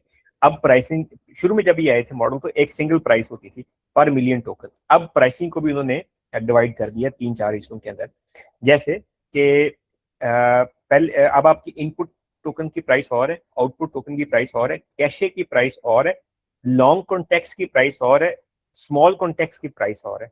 तो अब ऐसा नहीं है कि मॉडल की कोई एक प्राइस है, अब मॉडल की प्राइस को कैलकुलेट करने के लिए भी आपकी एप्लीकेशन को देखने के लिए भी थोड़ी सी अब मैथमेटिक्स चाहिए होती है कि अच्छा ये एप्लीकेशन है, ये इनपुट जाएगा, इतना कैश हो जाएगा, ये टूल यूज करेगा, ये तब जाके लॉन्ग कॉन्टेक्स्ट में चला जाएगा, तब जाके ये स्मॉल कॉन्टेक्स्ट में चला जाएगा, ये आउटपुट देगा, इस स्ट्रक्चर में देगा, फलाने टूल को यूज करके देगा, तो प्राइस क्या होगी। तो अब वो जो वैसे लिखा होता है कि $2 या $30 या $5 पर मिलियन टोकन, अब वो वैसे नहीं है, वो आपको अपनी यूज केस और एप्लीकेशन की बेस पे खुद से कैलकुलेट करना पड़ेगी अब ये कितना बनता है। दूसरा हमारे पास, ये किसी का माइक ऑन है तो प्लीज माइक ऑफ करिएगा। ओके, सो दूसरा तरीका है हमारे पास ओपन सोर्स मॉडल का। ओपन सोर्स मॉडल, इसमें दो तरह की कैटेगरीज हैं, ओपन सोर्स या ओपन वेट्स। नॉर्मली जो मॉडल होते हैं वो ओपन वेट्स होते हैं। ओपन वेट्स का मतलब ये है कि किसी ने अपने डाटा के ऊपर मॉडल को ट्रेन किया और उस मॉडल का जो वेट थे वो उसने किसी पब्लिक रिपोजिटरी के ऊपर रख दिया, जो कि मोस्ट प्रोबेबली जो पब्लिक रिपोजिटरी होगी वो हगिंग फेस होगा। अच्छा, अब हगिंग फेस के ऊपर उसने वो मॉडल पब्लिक के लिए रख दिया कि भाई कोई भी इसको जाके यूज कर ले, अब मैं उसको यूज कर सकता हूँ। जो ओपन सोर्स होते हैं ट्रू, वो क्या करते हैं, वो साथ में डेटा सेट भी रिलीज करते हैं कि ये भाई ये 10 डेटा सेट्स थे जिनके ऊपर आपने ये मॉडल ट्रेन किया था, और ये डेटा सेट भी अवेलेबल है, वो वैल्यूएशन कोड भी भेजते हैं साथ में कि भाई किसी का दिल करता है वो जाके इसको वैल्यूएट करते हैं। ठीक है, जो हमने यहाँ पे चीज की है वो सबके सामने, वो क्लैरिटी के साथ है, ये ओपन सोर्स है एक्सेट्रा। तो मोस्टली जो आपके लोग होते हैं इस तरह से नहीं करते हैं, उसमें बहुत सारी रीजन होती हैं। अभी मैं कल ये परसों देख रहा था कि एंथ्रोपिक ने एक पब्लिक डील की है, पब्लिक डील नहीं की सॉरी, उनकी कोर्ट सेटलमेंट हुई है शायद 3 बिलियन के आसपास। आप में से किसी की ने खबर सुनी हो, मुझे करेक्ट कर सकता है वो नंबर के ऊपर। 3 बिलियन के आसपास उन्होंने कोर्ट में कमिट किया है कि वो लोगों को पैसा देंगे कि जिनका नॉलेज उनके बुक्स का नॉलेज उनके मॉडल में रिफ्लेक्ट होता है। कि उन पे ये था कि इन्होंने जो बुक्स थी लोगों की, उनको स्क्रैप किया और उसको मॉडल की ट्रेनिंग का पार्ट बनाया, तो और उन लोगों ने उसके ऊपर केस किया वगैरह एक्सेट्रा, उनको देना पड़ा। इसके अलावा और भी बहुत सारे रीजन होते हैं। अब जब वो डाटा कलेक्ट किया जाता है ओवर द इंटरनेट, तो फिर इसमें से बहुत सारी आपको इस तरह की मसले मिलते हैं डाटा के ऊपर कि लोग आपको कोर्ट में लेके जा सकते हैं कि भाई आपने हमारी वेबसाइट या हमारे डाटा को हमारी परमिशन के बगैर यूज किया एक्सेट्रा एक्सेट्रा। मेडिकल रिकॉर्ड आ जाएगा किसी का, फिर और बड़ा मसला बन जाएगा। तो वो फिर मोस्टली लोग जो है वो डाटा रिलीज नहीं करते। तो मोस्टली जो वेट्स होते हैं वो ओपन वेट्स होते हैं मॉडल जो। तो लेकिन जो कुछ ऑर्गेनाइजेशन हैं वो इस चीज को सपोर्ट करने के लिए कि ये चीज आगे बढ़नी चाहिए, वो पब्लिकली ओपन सोर्स डाटा को रिलीज कर देते हैं। वहां पे आप अगर हगिंग फेस पे जाएंगे, हगिंग फेस के अंदर आपको दो टैब्स मिलती हैं। एक टैब है ये मॉडल की, यहाँ पे सारे ओपन सोर्स मॉडल्स आते हैं, जो कि आपको ये नंबर नजर आ रहा है कोई 29 लाख के करीब। ये सारे ओपन सोर्स मॉडल हैं डिफरेंट कैटेगरीज के अंदर। और ये डाटा सेट की टैब है, तो जिसके अंदर आपको जो कम्युनिटी या रिसर्च लैब्स की तरफ से डाटा सेट डेवलप किए गए वो सारे नजर आ रहे हैं, जो कि अप्रोक्सीमेटली 9.25 लाख के करीब है। इसमें आपको हर कैटेगरी का डाटा मिल जाता है। लाइक अगर आपको 3D का डाटा चाहिए, ऑडियो का चाहिए, ठीक है, आपको टेक्स्ट का चाहिए, सिर्फ डॉक्यूमेंट्स चाहिए आपको, तो हर कैटेगरी का आपको डाटा मिल जाता है। तो आप अपने मॉडल्स को फर्दर, कोई आपको एक मॉडल अच्छा लगता है, किसी ने एक एजेंटिक मॉडल बनाया है या किसी ने एक रीजनिंग मॉडल बनाया और आपको लगता है कि यार इसको अगर मैं एजेंटिक सिनेरियो में ट्रेन करूं तो ये बहुत अच्छा हो जाएगा, तो आप यहाँ से कोई भी डाटा उठा के इसको फर्दर फाइन ट्यून कर सकते हैं। अब फाइन ट्यून कैसे करते हैं, उसके भी काफी सारे मैकेनिक्स हैं, वो भी मैं आपको मे बी इसी स्लाइड के अंदर आगे चल के बताऊंगा। अच्छा जी, एक तो ये चीज है। अब यहाँ पे मैंने बोला कि ओपन सोर्स में आपके पास जो मॉडल होते हैं उसमें आपके पास दो कैटेगरीज आती हैं। एक तो मॉडल ये पढ़े मैं इनको डाउनलोड करूंगा। इनके सपोज करें कि मैं यहाँ से चला जाता हूँ मॉडल की टैब के अंदर, और अभी हम चूज कर लेते हैं कोई, ये जैसे ये GLM आया था 5.2, लेकिन ये बहुत बड़ा मॉडल है, यहाँ पे लिखा हुआ है 753B। इसका मतलब है कि number of parameter in the models are 750 billion parameter. इसके लिए मुझे कोई आप ये कह लो कि 1500-1600 या 2000 GB का चाहिए, मेमोरी चाहिए, जो कि बहुत ज्यादा है। ठीक है, और भी बहुत बड़े बड़े मॉडल हैं यहाँ पे। ठीक है, अच्छा हम यहाँ पे इसको सर्च कर लेते हैं, यहाँ से फिल्टर कर लेते हैं, अंडर 6 बिलियन ले जाते हैं। तो ये मेरे पास छोटे छोटे मॉडल आ गए अब कि जो अंडर 6 बिलियन है, जिसमें अभी हम कोई फेमस वन, ये एनवीडिया का है, कॉस्मोस 3 एज के नाम से। ठीक है, चलें इसको देख लेते हैं। ये 4 बिलियन पैरामीटर मॉडल है। ये मल्टी मॉडल है एक। ठीक है, अभी हम सिर्फ टेक्स्ट की तरफ रहते हैं, तो टेक्स्ट के लिए हम यहाँ से टेक्स्ट जनरेशन सेलेक्ट कर लेते हैं। ओके जी, ये हमारे पास कोई 1.5 लाख के करीब ऐसे मॉडल आ गए जो अंडर 6 बिलियन है और सिर्फ टेक्स्ट जनरेशन के लिए बनाए गए। ठीक है, तो यहाँ से मैं अपने मॉडल्स को फिल्टर आउट कर सकता हूँ। ये सारे ओपन सोर्स हैं, इनमें सारी बड़ी जो आपकी ऑर्गेनाइजेशन है उनके मॉडल हैं, जैसे क्विन है। ठीक है, इसी तरह से आपको अभी एनवीडिया का नजर आया था ऊपर। ठीक है, ये मेटा का नजर आया आपको, ये एनवीडिया है। ठीक है, गूगल के मिलेंगे आपको, माइक्रोसॉफ्ट के मिलेंगे आपको, इस तरह से ओपन सोर्स मॉडल। अच्छा, ये इन्होंने रैंकिंग की हुई है बेस्ड ऑन सम क्राइटेरिया कि ये लेटेस्ट कौन सा है, ये आप इसको चेंज कर सकते हो। तो आपको हर कैटेगरी का, हर बड़ी ऑर्गेनाइजेशन से तकरीबन मॉडल मिल जाता है ओपन सोर्स के अंदर। अब मेरी मर्जी है मैं इनको यूज करूँ ना करूँ। ओके, ये मैंने एक डमी एक वैसे ही सिलेक्ट किया मॉडल क्विन के नाम से, क्विन 3। इसका 0.6 बिलियन, तकरीबन हाफ बिलियन पैरामीटर का ये मॉडल है, आधे बिलियन पैरामीटर का, जो कि टेक्स्ट जनरेशन का मॉडल है। ठीक है, और इसको भी इन्होंने मिक्सचर ऑफ एक्सपर्ट के ऊपर ट्रेन किया है कि इसके अंदर मल्टीपल एक्सपर्ट्स होंगे, और ये सारे का सारा मॉडल जब इन्फ्रेंस होगा तो सारे का सारा जो मॉडल है वो एक टोकन के ऊपर प्रोसेसिंग नहीं कर रहा होगा। इसका कुछ पोर्शन, यानी इसका कोई 2-4% पोर्शन जो है वो प्रोसेसिंग में हो रहा होगा यूज। इस तरह से आपका जो इन्फ्रेंस के ऊपर जो आपकी स्पीड है और जो आपका इंफ्रास्ट्रक्चर का यूज है वो बहुत ज्यादा कम हो जाएगा। अच्छा, अब ये ओपन सोर्स मॉडल है, मुझे ये पसंद आया। मैंने कहा यार ये तो ठीक है, हल्का है, सस्ता है, टेक्स्ट जनरेट कर देता है। मेरे को टास्क इस तरह के नहीं है। मेरा टास्क क्या है जी, ईमेल पढ़ के उसको क्लासीफाई करके राउट कर देना था उस डिपार्टमेंट की तरफ, ये ईमेल को समराइज कर देना था, उसके की पॉइंट बना देना था, या चलो ईमेल लिखनी थी, या डॉक्यूमेंट को समराइज कर देना था, छोटा मोटा कोड लिखना था, ये छोटे मोटे टूल्स को यूज करना था। तो मैं कहता हूँ हाँ ठीक है भाई, इतना ज्यादा खर्चा करने की क्या जरूरत है। आगे चल के मैं आपको बताता हूँ खर्चा कहाँ पे होता है। इन जब हम मॉडल को यूज करते हैं तो असल में खर्चा कहाँ पे होता है, जीपीयू बेस्ड, इंफ्रास्ट्रक्चर बेस्ड। अच्छा, तो अब मुझे ये ओपन सोर्स मॉडल पसंद आया। अब दो तरीके हैं इसको यूज करने के, या तो मैं मॉडल को डाउनलोड कर लूं। अब डाउनलोड करने के लिए मेरे पास कितने सारे मैकेनिज्म है, बहुत सारी लाइब्रेरीज हैं, बहुत सारे मैकेनिज्म है, बहुत सारे टूल्स हैं जिनके थ्रू मैं मॉडल को डाउनलोड करके यूज कर सकता हूँ अपने सिस्टम के अंदर। उनमें से चंद एक मैं अभी आपके साथ शेयर कर देता हूँ। सबसे पहले जो इनकी लाइब्रेरी है अपनी हगिंग फेस की, अगर आप यहाँ पे आओगे डॉक्यूमेंट्स के अंदर, तो यहाँ पे आपको मैंने पहले दिखाई थी ट्रांसफॉर्मर्स के नाम से लाइब्रेरी। तो ये आपके पास सबसे पहला रूट, आप इस लाइब्रेरी को यूज करो, ट्रांसफॉर्मर की लाइब्रेरी को यूज करो, इसके अंदर आप मॉडल को यूज कर सकते हो। और मोस्टली ये जो पीछे आपको नजर आ रही थी विंडो मॉडल वाली, इसको मॉडल कार्ड बोलते हैं, मॉडल कार्ड। तो ये एक आप कह लें कि एक कन्वेंशन है कि जब भी कोई मॉडल आता है इस प्लेटफॉर्म के ऊपर, तो मॉडल कार्ड के अंदर जो मॉडल प्रोवाइडर है ऑर्गेनाइजेशन, वो ट्रांसफार्मर्स के साथ मॉडल का इन्फ्रेंस कोड ऐड करते हैं। तो ये एक आप ये कह लें कन्वेंशन है। अगर हम जाएं नीचे, तो इन्होंने भी ऐसे ये देखें कि ट्रांसफार्मर्स लाइब्रेरी के साथ इंपोर्ट ट्रांसफार्मर लाइब्रेरी को यूज किया, उन्होंने इस मॉडल का ट्रांसफार्मर्स की लाइब्रेरी के थ्रू यूज करने का एक कोड दे दिया। तो मैं इसको एज इट इज कॉपी करके कहीं रन करूंगा तो ये चल जाएगा। पहला तरीका मॉडल को लोकली यूज करने का। अभी हम इसको करके भी देखते हैं। यहाँ पे मैंने एक नोटबुक बनाई है, उसके अंदर मैंने सेम एज इट इज जो है वो कॉपी पेस्ट किया और इसको रन करने की कोशिश की, और आपको नजर भी आ रहा है। हम इसको दोबारा भी री-रन कर लेंगे। तो सबसे पहला तरीका ये, ठीक है, मॉडल सेलेक्ट किया, ये सेम है मॉडल क्विन 3.3 0.6 बिलियन। तो मैंने एज इट इज वो कॉपी पेस्ट किया, कुछ भी इसमें चेंज नहीं किया, जस्ट मैं गूगल कोलैब पे गया हूँ और इसको रन किया और वो मुझे रन हो गया। हाँ, इसके लिए मैंने जीपीयू जरूर ऑन किया। तो पहला तरीका ये। अगर मैं इसी की डॉक्यूमेंटेशन में जाऊं दोबारा, जहाँ पे वो मैं पहले था, तो इसने ना यहाँ पे ये जो इमेज लगाया हुआ है ये वाला, इसके अंदर काफी सारी लाइब्रेरीज का जिक्र किया हुआ है। ठीक है, जैसे llama डॉट CCP है, TGI है, V डॉट LLM है, VLLM, MLX है अगर आप मैक यूजर हैं, SDL है। तो ये कितनी सारी और भी लाइब्रेरीज है कि जिनके थ्रू आप इन मॉडल्स को यूज कर सकते हो लोकली अपने सिस्टम्स के ऊपर। अब सिस्टम दो तरह के होते हैं, या आपके पास सीपीयू बेस्ड सिस्टम है विदाउट जीपीयू, या जीपीयू बेस्ड सिस्टम है। अब जीपीयू बेस्ड सिस्टम भी दो तरह के आगे, आपके पास सिंगल जीपीयू है या मल्टी जीपीयू है। ठीक है, अब यहाँ पे डिपेंड करता है आप किस एप्लीकेशन के अंदर जा रहे हो। ठीक है, अभी हम आगे चल के इसको भी एक्सप्लेन करते हैं ये चीजें कैसे काम करती हैं। तो अब मॉडल्स को यूज करने के हमने दो तरीके देखे। पहला हमने ये देखा कि आप उनको क्लाउड एपीआई से यूज कर सकते हो, दूसरा तरीका आपने ये देखा कि हम मॉडल को डाउनलोड करके यूज कर सकते हैं।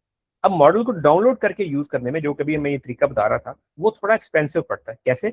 अगर मैं इसको अभी तो मैंने इसको ना यहाँ पे गया हूँ रन टाइम के अंदर, तो यहाँ पे ये मैंने T4 चूज किया हुआ है, गूगल का प्रोवाइडेड जीपीयू। ये आप होपफुली सारे लोग फेमिलियर हैं इससे, यस लोग सारे लोग फेमिलियर हैं इससे, जीपीयू का क्लाउड एनवायरनमेंट।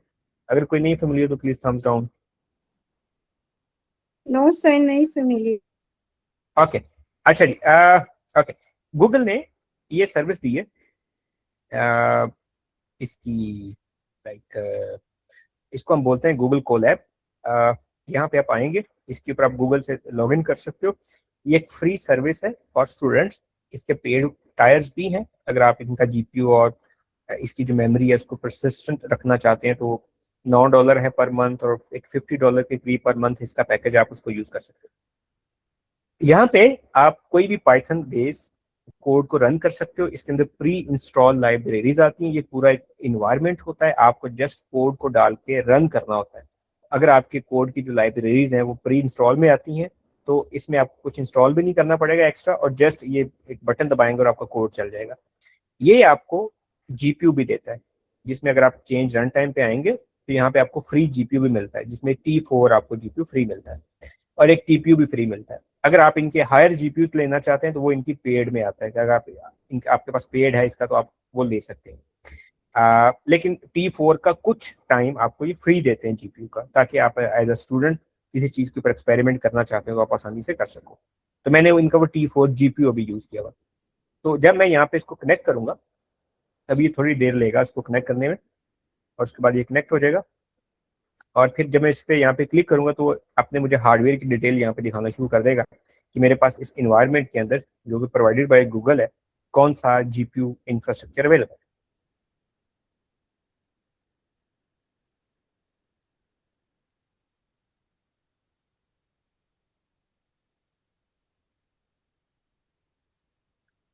स्टिल इतना टाइम लेता नहीं होता, आई डोंट नो।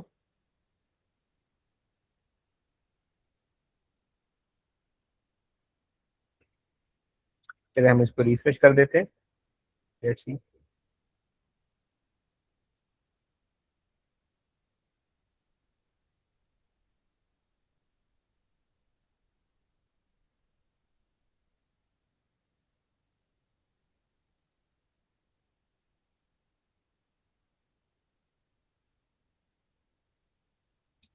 ओके, ये कुछ ज्यादा ही टाइम दे रहा है, आई don't no.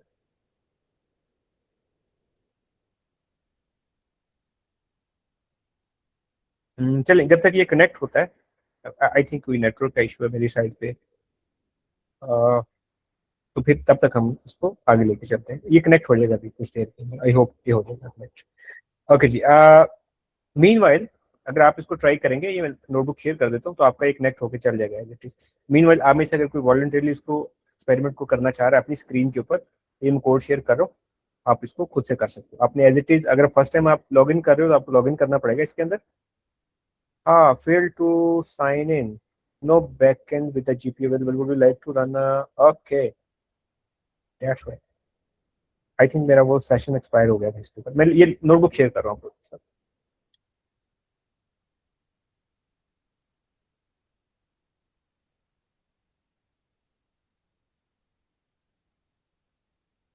parameters, embeddings, tokens, weight of a model, temperature. Yes, नहीं सब अभी हम इसको डिस्कस करते हैं। लो राइट, स्टिल डिस्कनेक्ट। ओके चलें, ये अभी हो जाएगा लोड। मैंने नोटबुक शेयर कर दिया। अब इसको जब रन करेंगे तो फिर हम वो सारी जो मैकेनिक्स है, मॉडल खर्चा कहाँ पे होता है, जो मैंने आपसे बोला था कि ये थोड़ी एक्सपेंसिव एक्टिविटी है एलएलएम्स को रन करना। अभी हम इस चीज को अंडरस्टैंड करने की तरफ जा रहे हैं कि मॉडल पैरामीटर, टोकन और ये सारा चीजें कैसे खर्चे को बढ़ाती हैं और खर्चा कहाँ पे होता है, क्यों होता है। इस चीज को समझने के लिए हम ये एक्सपेरिमेंट कर रहे हैं।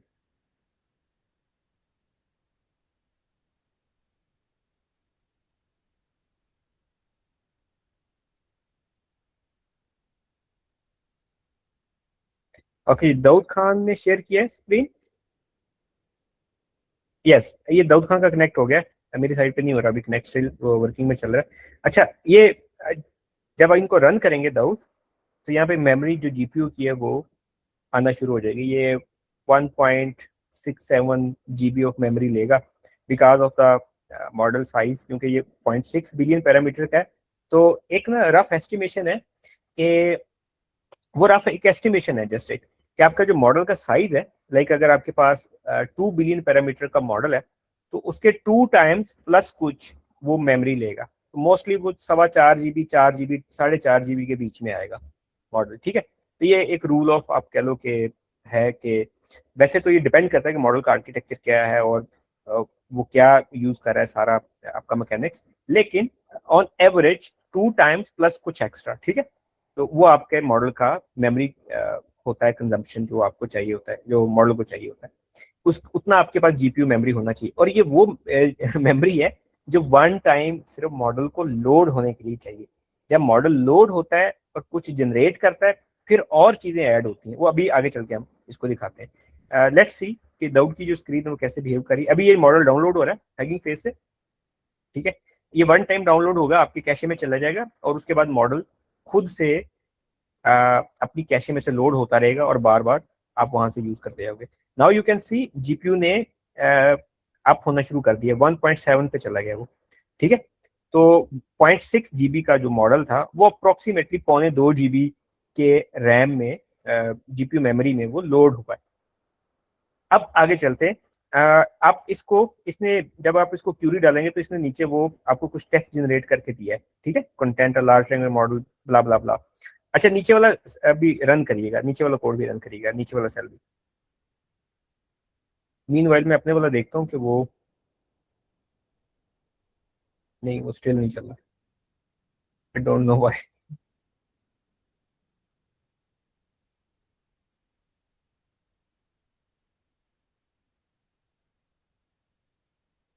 ओके जी, वो अभी स्टिल काम कर रहा है। तो जब वो अपनी आउटपुट पूरी कर लेगा जनरेट, तो फिर वो कुछ रिटर्न करेगा। तो लेट्स वेट। अभी इसको 26 सेकंड हो गए। Let's wait for more more time. 30 second हो चले। ओके, अच्छा, इसको ना जो कॉन्टेक्स्ट विंडो हमने दी है वो 32,000 की दे दी है। अच्छा, इसने काफी बड़ा आर्टिकल जनरेट किया है, अप्रोक्सीमेटली कुछ 40 सेकंड के करीब करीब। काफी बड़ा आर्टिकल है। ठीक है, इसको अगर काउंट करना हो कि इसने कितने टोकन जनरेट किए, तो आप इस कॉपी को करके ऑनलाइन आपको मिल जाते हैं टूल, टोकन काउंटर के नाम से, तो वहां पे आप पेस्ट करके देख सकते हो। ठीक है, इसने कितने टोकन, टोकन काउंट यहाँ पे लिखे ना, तो आपको आ जाएगा, तो वो आपको बता देगा कि इसने कितने टोकन जनरेट किए ओवरऑल। वैसे तो एपीआई साथ में लेके भी आती है ये अकाउंट। आप अगर उसके जाएंगे नीचे तो लास्ट पे लिखा भी होगा टोकन। ठीक है, अगर आप इसको स्क्रॉल साइड पे करेंगे ना ऊपर कहीं, तो इसके साथ में वो आता है, कोड का स्निपेट आता है। ठीक है, अच्छा, डैशबोर्ड। अच्छा, अब आपने एक चीज देखी कि भाई आपको मॉडल यूज करना है। ठीक है, इस तरह का कोई मॉडल यूज करना है तो आपको खर्चा करना पड़ेगा, जीपीयू का करना पड़ेगा। अब ये खर्चा कैसे काम करता है, जीपीयू बेस कैसे काम करता है, इसको हम जल्दी से देखते हैं। अच्छा, अभी स्क्रीन शेयरिंग ऑफ करिएगा ओसामा।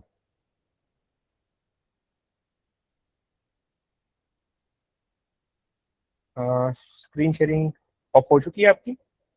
मेरी आवाज आ रही है, पहले मुझे बताइएगा।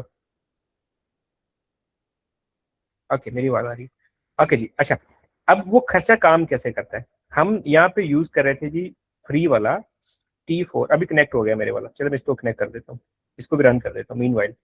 अच्छा, ये है जी, इस पे मैं क्लिक करता हूँ तो अभी ये मुझे बता देगा ये T4 है 16 GB का। ठीक है, T4 है 16 GB का जीपीयू। अच्छा, मैं मुझे जीपीयू कहाँ से मिलेंगे? तो सबसे पहले जो हमारा ये प्लेटफॉर्म है हगिंग फेस जिसको हमने इंट्रोड्यूस किया, सबसे पहले तो ये खुद भी इंफ्रास्ट्रक्चर प्रोवाइडर है। हम यहाँ से खुद जीपीयू वगैरह इंफ्रास्ट्रक्चर वगैरह रेंट पे ले सकते हैं। तो उसका क्या तरीका है, हम अपनी प्रोफाइल पे जाएंगे, आप यहाँ पे अपनी प्रोफाइल बना सकते हो, ठीक है, जैसे आपको लॉग इन करना होता है जैसे आप दूसरे सोशल मीडिया पे करते हो। अभी जस्ट आपको दिखाने के लिए कि ये जीपीयू की प्राइसेस कैसे काम करती हैं और ये जो जीपीयू बेस्ड इंफ्रास्ट्रक्चर है वो कितना महंगा हो सकता है। 16 GB का जीपीयू जो हम यहाँ पे यूज कर रहे थे फ्री वाला, यहाँ पे ये वाला, ठीक है, ये 16 GB का जीपीयू हम जो फ्री में यूज कर रहे थे, अगर ये मुझे परचेज करना पड़ता 16 GB का जीपीयू, और अगर मैं इसको 1 मंथ के लिए परचेज करता, ठीक है, तो मेरे पास वो जो पैसे बनते इनको देने के लिए वो यहाँ पे ये 15 GB का, चल इसको इक्विवेलेंट कर लेते हैं, तो ये $288 अप्रोक्सीमेटली 90,000 रुपये मुझे इसको पे करना पड़ता एक जीपीयू के लिए, 16 GB के लिए। अब आपको पता है कि मॉडल जो है वो बहुत बड़े बड़े हैं, ठीक है, जैसे अगर आप यहाँ पे आओगे हमारे पास हम एक नई टैब ओपन कर लेते हैं हगिंग फेस के अंदर, इसमें अगर आप मॉडल की टैब में आओगे तो मैं यहाँ पे जो अच्छे मॉडल है, तो मॉडल जो है वो जैसे ये 118 बिलियन पैरामीटर का मॉडल है, ये 952 बिलियन पैरामीटर, 1 ट्रिलियन पैरामीटर का मॉडल है, ये 0.25 ट्रिलियन पैरामीटर का मॉडल है, ठीक है, ये 250 बिलियन पैरामीटर का मॉडल है। ये बड़े बड़े मॉडल हैं जिनकी जो परफॉर्मेंस है वो तकरीबन करीब करीब होती है जो क्लोज सोर्स मॉडल होते हैं जैसे कि ओपस है या आपका GPT-5 है, ठीक है, उनके बराबर इनकी परफॉर्मेंस होती है। तो इन मॉडल्स को जैसे मैंने रूल ऑफ थंब बताया आपको कि मॉडल का size in billion parameter multiply by 2 और प्लस कुछ एक्स्ट्रा, ये वो मिनिमम रिक्वायरमेंट है कि जिसमें जस्ट 1 टाइम मॉडल मेमोरी में लोड होगा, दैट्स इट। और जब आप मॉडल को यूज करना शुरू करोगे तो आपको कैशे के लिए अटेंशन कैशे के लिए भी आपको मेमोरी चाहिए होती है, जो कि काफी सारी चाहिए होती है। तो ऐसा नहीं है कि सपोज करो अगर 2 GB का 2 बिलियन पैरामीटर का मॉडल है तो 4 GB का जीपीयू है तो बस ठीक है काम चल गया, नहीं। अब एप्लीकेशन की बेस पे ये डिपेंड करता है कि अगर 2 बिलियन पैरामीटर का मॉडल है तो 4, 4.5, 5 GB में तो वो सिर्फ फिट होगा। उसके बाद जब मैं उसके ऊपर इन्फ्रेंस करूंगा तो मेरी कॉस्ट बढ़ती जाएगी और आगे चल के वो कॉस्ट बढ़ना कम भी हो जाएगी, लेकिन उसके लिए मुझे कैशे मेमोरी चाहिए होती है, और कैशे मेमोरी भी वो जो अटेंशन स्कोर होते हैं वो कैलकुलेट कर रहा होता है, वो सेव होने होते हैं कैशे के अंदर ताकि इसको बार बार कैलकुलेशन न करनी पड़े। अगर वो आप सेव नहीं करते तो मॉडल हर दफा आपकी उतनी ही देर लेगा आपको आउटपुट देते हुए जितनी फर्स्ट टाइम ली थी उसने आपको रिस्पॉन्स करते हुए। तो नॉर्मली सपोज करें अगर मॉडल फर्स्ट टाइम 30-40 सेकंड ले रहा है तो दूसरी दफा वो 5-6 सेकंड पे आ जाता है, और तीसरी दफा वो 3-4 सेकंड पे आ जाता है, और चौथी दफा वो 1-2 सेकंड पे आ जाता है अगर आपका कॉन्टेक्स्ट बार बार रिपीट हो रहा है। अगर आपका कॉन्टेक्स्ट बार बार चेंज हो रहा है तो फिर आपका टाइम इस तरह से कम नहीं होता। लेकिन अगर आपका कॉन्टेक्स्ट बार बार चेंज हो रहा है तो कैशे मेमोरी बढ़ती जा रही होती है, और कैशे मेमोरी बढ़ती बहुत स्पीड के साथ है, मतलब आपको उसके लिए भी जीबीज चाहिए होते हैं बेस्ड ऑन द कॉन्टेक्स्ट जो आप उसको फीड करें। अब ये वाली जो कीमतें हैं ये हम जरा देखते हैं कि अगर बड़े वाले मॉडल मुझे अपने किसी हार्डवेयर पर डालने पड़े तो उनकी कॉस्ट क्या हो सकती है। जैसे कि ये एक मेरे पास NVIDIA A100 है, वो मुझे ऑफर कर रहा है कोई इसकी जो वी रैम है वो 640 GB है, तो मतलब मैं कोई 250 बिलियन वाला मॉडल इसमें चला सकता हूँ, लेकिन इसके लिए मुझे उसको मंथली तकरीबन $14,500 जीपीयू कॉस्ट में पे करने पड़ेंगे। सो अब आप ये देखें जरा कि 250 बिलियन पैरामीटर का मैं मॉडल रन करना चाहता हूँ अपने हार्डवेयर के ऊपर, तो मुझे तकरीबन $14,500, ये सिर्फ वो कॉस्ट है जो मुझे सिर्फ जीपीयू की उसमें कॉस्ट में पे करनी है। अब इंफ्रेंस के लिए मुझे अलग से कंप्यूट चाहिए, मेमोरी चाहिए, ठीक है, और सेशन मेंटेन के लिए यूजर्स के लिए मुझे अलग से सारा इंफ्रास्ट्रक्चर चाहिए, उनकी कॉस्ट अलग है सारी। ये सिर्फ जीपीयू जो रेंट पे लिया उसके पैसे हैं। अगर आपको अभी वो किमी 3 आया था, तो किमी 3 मॉडल अगर आपको लोकली रन करना है उसके लिए जो जीपीयू मेमोरी की रिक्वायरमेंट है वो पाकिस्तानी तकरीबन कोई 10 करोड़ के करीब है। सो सिर्फ जीपी उसको इन्फ्रेंस करने के लिए इतनी आपको वो चाहिए, हार्डवेयर महंगा चाहिए। इसका मतलब ये हुआ कि भाई साहब जो अच्छे मॉडल्स हैं जो प्रीमियम मॉडल्स की तरह बिहेव करते हैं, बेशक वो ओपन सोर्स हो, क्विन सीरीज बहुत अच्छी है, ये कीमी सीरीज बहुत अच्छी आई है, ठीक है। और भी बहुत सारे हैं, लामा सीरीज बहुत अच्छी थी, मिस्ट्रल सीरीज बहुत अच्छी थी, ठीक है, गामा सीरीज बहुत अच्छी थी। उनके छोटे छोटे मॉडल्स भी हैं जो कि हमारे छोटे छोटे काम कर देते हैं, लेकिन अगर आप प्रीमियम चाहते हैं इन हाउस आपकी मॉडल इन्फ्रेंस, उसकी जो कॉस्ट है जीपीयू के परस्पेक्टिव में बहुत ज्यादा है। और अगर आप क्लाउड पे जीपीयू रेंट करना चाहेंगे तो वो डॉलर्स में आपको हजारों डॉलर्स पर मंथ पे करना पड़ेंगे सिर्फ जीपीयू के रेंट के अंदर। फिर हम देखते हैं, ये तो वो तरीका था कि जिसमें हम ओपन सोर्स मॉडल को यूज कर सकते थे लोकली। ये इसका जो दूसरा तरीका वो ये है कि देखो यार, हमारे पास इतनी डिवाइसें हैं लाखों, मेरे पास लैपटॉप्स हैं, मेरे पास मोबाइल्स हैं, और भी बहुत सारी मेरे पास डिवाइसेज, वो किस काम की हैं फिर? उनके अंदर भी तो प्रोसेसर और मेमोरी और सारा कुछ है, तो उनका क्या फायदा? इतनी लाखों करोड़ों में हमारे पास अरबों में डिवाइसेज हैं और भी हैं, तो क्या उनके ऊपर हम इन मॉडल्स को नहीं रन कर सकते? क्या उनके साथ इनकी कंप्यूट कैपेबिलिटी नहीं है? तो आंसर है यस, हम कर सकते हैं। उन उन डिवाइसेस के ऊपर भी इसको किया जा सकता है। जैसे कि ये एक और नोटबुक, इसमें हमारे पास हमने ये देखा है, हमारे पास एक लाइब्रेरी है जिसको जीपीटी फॉर ऑल बोलते हैं। अगर हम इसको ऐसे गोल करें, जीपीटी फॉर ऑल, ठीक, तो यहाँ पे जीपीटी फॉर ऑल वालों ने काम किया है आपके local on device without GPU आप अपने मॉडल्स को रन कर सकते हैं। अब इसमें थोड़ा सा वो है कि जब आप जीपीयू का मुकाबला सीपीयू से करोगे तो आप हजार गुना आपकी जो कंप्यूट है, वो हजारों गुना जो कंप्यूट अब आपके पास कम है, तो जाहिर सी बात है वो जो रिस्पॉन्स है वो जीपीयू वाला नहीं आएगा, तो रिस्पॉन्स भी फिर वो सीपीयू वाला आएगा, लेकिन आपका मॉडल रन हो जाएगा। तो आपके कुछ ऐसे टास्क हैं जो रियल टाइम नहीं है, जैसे आपको मेल्स आती हैं, हजारों में आती हैं, सैकड़ों में आती हैं, या आपके पास डॉक्यूमेंट्स आते हैं और आपने उन डॉक्यूमेंट्स के में से समरीज बनानी होती हैं, मेल्स को आंसर करना होता है, और वो आपको सारा काम रियल टाइम नहीं करना होता। जैसे आप कोई ई कॉमर्स स्टोर है या कोई पब्लिक इंस्टीट्यूशन है जहाँ पे आपको मेल आते हैं, तो मोस्टली मेल का जो आंसर है नॉर्मली 1 2 3 4 घंटे के अंदर भी चला जाए तो कोई ये तेज कंसिडर किया जाता है ना, कि अगर किसी को मैंने मेल किया 2 घंटे में मुझे उसका आंसर मिल गया तो मैं समझूंगा यार उसने बड़ा फास्ट रिप्लाई कर दिया। ऐसा ही होता है ना, मतलब ये व्हाट्सएप की तरह तो नहीं है कि मुझे 2 घंटे बाद रिप्लाई दिया तो मैं कहूँगा तो ये इसने बड़ा इग्नोर किया मुझे। तो यहाँ पे इस तरह के यूज केसेस के लिए हम जीपीटी फॉर ऑल को यूज कर सकते हैं। जीपीटी फॉर ऑल आपको अलाउ करता है कि आप अपने लोकल किसी भी सीपीयू बेस्ड आर्किटेक्चर के ऊपर इनके जो प्रोवाइडेड मॉडल्स हैं उस लिस्ट में से कोई भी मॉडल अपने लोकल सिस्टम के ऊपर रन कर सकते हो, और उससे आप वैसे ही काम कर सकते हो जैसे कि आप दूसरे मॉडल जो जीपीयू बेस्ड आपके मॉडल थे उनसे करते थे। तो ये जीपीटी जीपीटी फॉर ऑल का कोड है, इसको हम रन कर देते हैं। और अभी ये फर्स्ट टाइम, अब इस नोटबुक के अंदर मैं जीपीयू यूज नहीं कर रहा, ठीक है, इस नोटबुक के अंदर मैं जीपीयू यूज नहीं कर रहा, ये मैं आपको यहाँ से दिखा भी दूंगा। तो ये जो रन टाइम है ये सीपीयू के ऊपर है, ये आपको नजर आ रहा है ना, ये जो रन टाइम है ये सीपीयू के ऊपर है। अब हम जीपीयू यूज नहीं कर रहे। अब हम सेम ओपन सोर्स मॉडल, अभी मैं इनकी वेबसाइट पे भी जाता हूँ, वहाँ पे आपको मॉडल की लिस्ट भी दिखा देते हैं। अब हम same open source model CPU based architecture पे यूज करना चाहते हैं।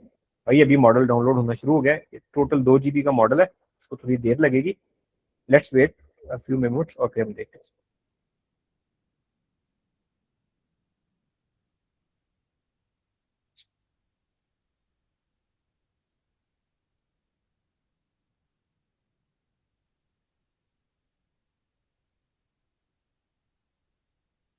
ओके जी, मैंने उसको एक प्रॉम्प्ट दिया हुआ है कि right me a Python code that prints hello world 100 times, ठीक है। तो लेट्स सी ये कैसे काम करता है।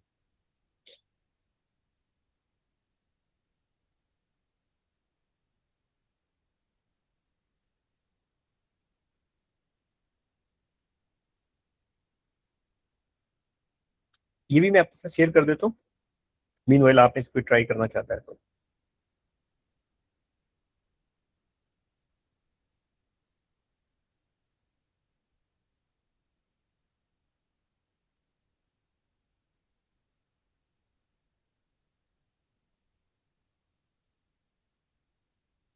ओके जी, ये इसने मुझे उसका आंसर दे दिया, ठीक है, कि लेट्स सी आंसर देखते हैं। राइट अ पाइथन कोड, ओके। ओके, ये इसने मुझे पाइथन का कोड लिख दिया, ठीक है, ये इसने पाइथन का कोड लिख दिया मुझे। ओके, अब हम इसको कह देते हैं कि कोई छोटी मोटी पोइम लिख दे, राइट मी अ पोइम और AI, ठीक है। तो इसको हम ऐसा करते हैं,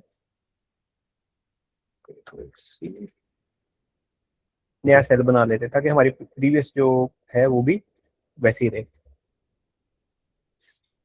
तो भाई अब वेट टाइम देखिएगा जरा, ठीक है।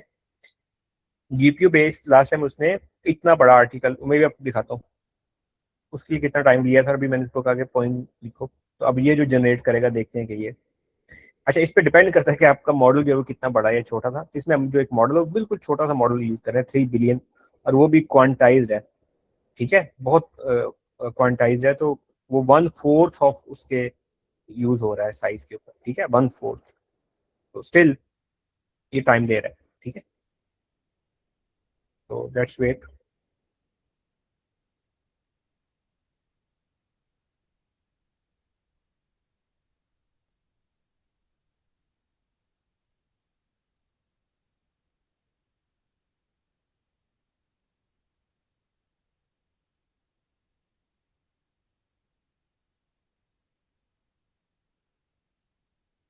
ओके जी, इसने कोई 1 मिनट लिया है, आई होप इसने कोई 1 मिनट लिया ना, और इसने मुझे ये जनरेट करके दे दिया, और है भी थोड़ा सा दिया है इसने जनरेट, कोई बहुत ज्यादा पैरा नहीं जनरेट करके दिया मुझे।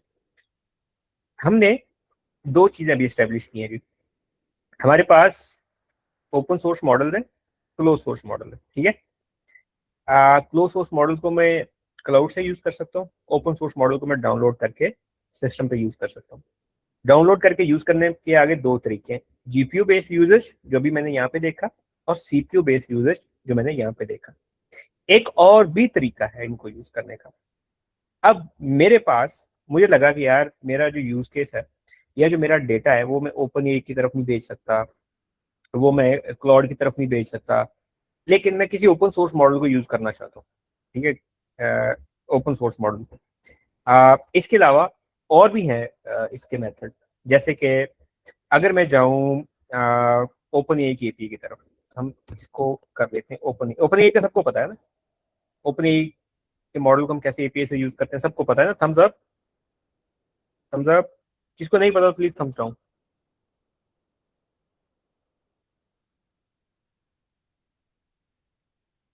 ओके, चले। अच्छा, यहाँ पे चैट जीपीटी में हम गए, इसका बोल के ये नहीं, इसका एपीआई देखते हैं, ठीक है, या प्राइसिंग देख लेते हैं। तो चैट जीपीटी के अंदर ये इसका प्राइसिंग मैकेनिज्म है इनके मॉडल को यूज करने का। तो इनका जो फ्रंटियर्स मॉडल हैं उनकी आप प्राइस देख सकते हो कि प्राइस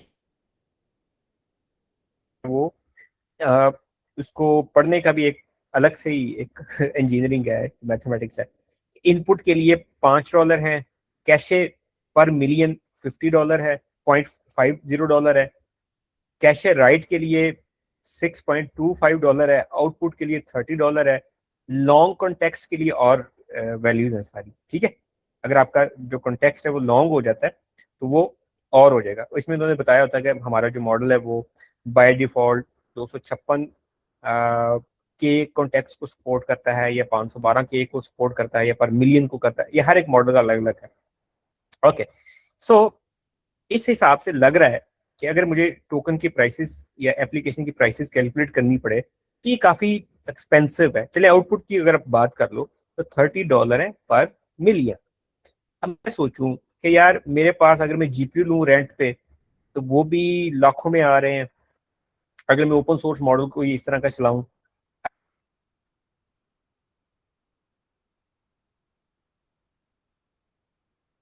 कॉस्ट भी अच्छा चाहिए तकरीबन, और जीपीयू भी अफोर्ड नहीं कर सकते डेडिकेटेड, क्योंकि बहुत एक्सपेंसिव पड़ेंगे, ठीक है।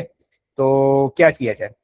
अब हम देखते हैं कि ना, और मैं ओपन ए का मॉडल भी नहीं यूज कर सकता या जेमिनाई का या एंथ्रोपिक का, क्योंकि उन सब की कॉस्ट तकरीबन सेम ही है, प्लस माइनस के साथ 2-4% सेम ही है सबकी कॉस्ट।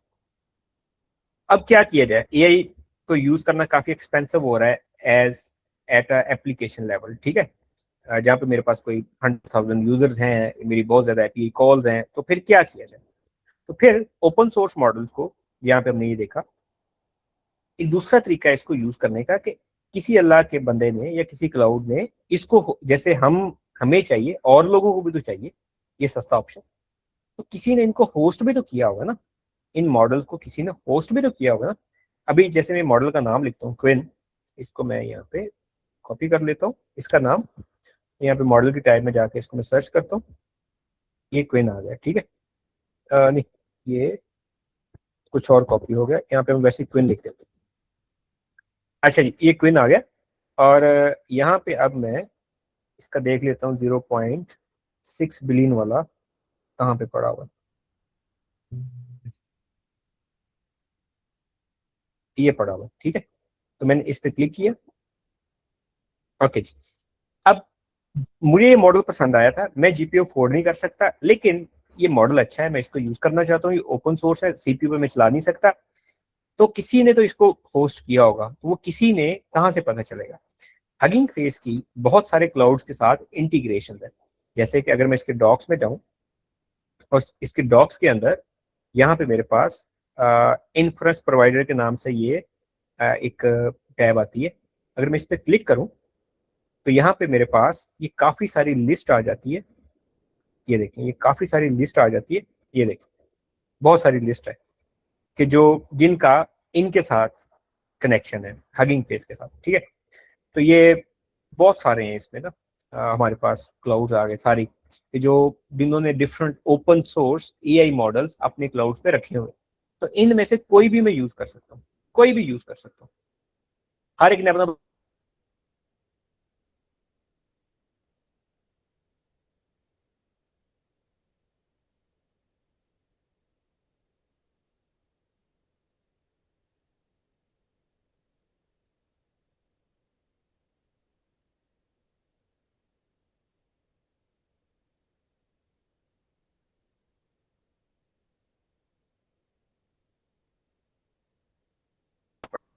बहुत सारे ऑप्शन है। मुझे बताइएगा मेरी आवाज आ रही है? आई थिंक मेरा कनेक्शन लॉस हो गया। ओके, मैं दोबारा से शेयर करता हूँ स्क्रीन। अभी मुझे दोबारा बताइएगा आपको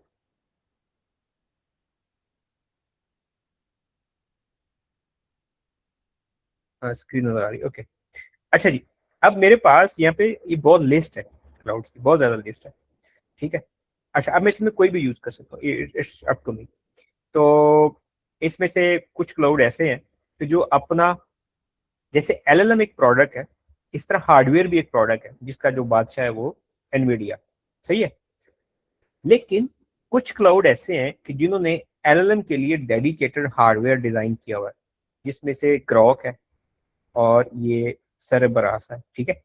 ये दो प्रोवाइडर्स हैं, और भी हैं मेरे ख्याल से, लेकिन ये दो प्रोमिनेंट है जरा मार्केट के अंदर। सबसे जो क्विक इन्फ्रेंस स्पीड है वो आपको इस क्लाउड पे मिलेगी, ठीक है, इस क्लाउड पे आपको मिल जाएगी। इनके ऊपर आपको जो मॉडल्स मिलेंगे वो थोड़े महंगे मिलेंगे ओपन सोर्स के। अगर आप सस्ते मॉडल लेना चाहते हो और अच्छी स्पीड चाहते हो तो फिर ये ग्रॉक का ऑप्शन है हमारे पास, ठीक है।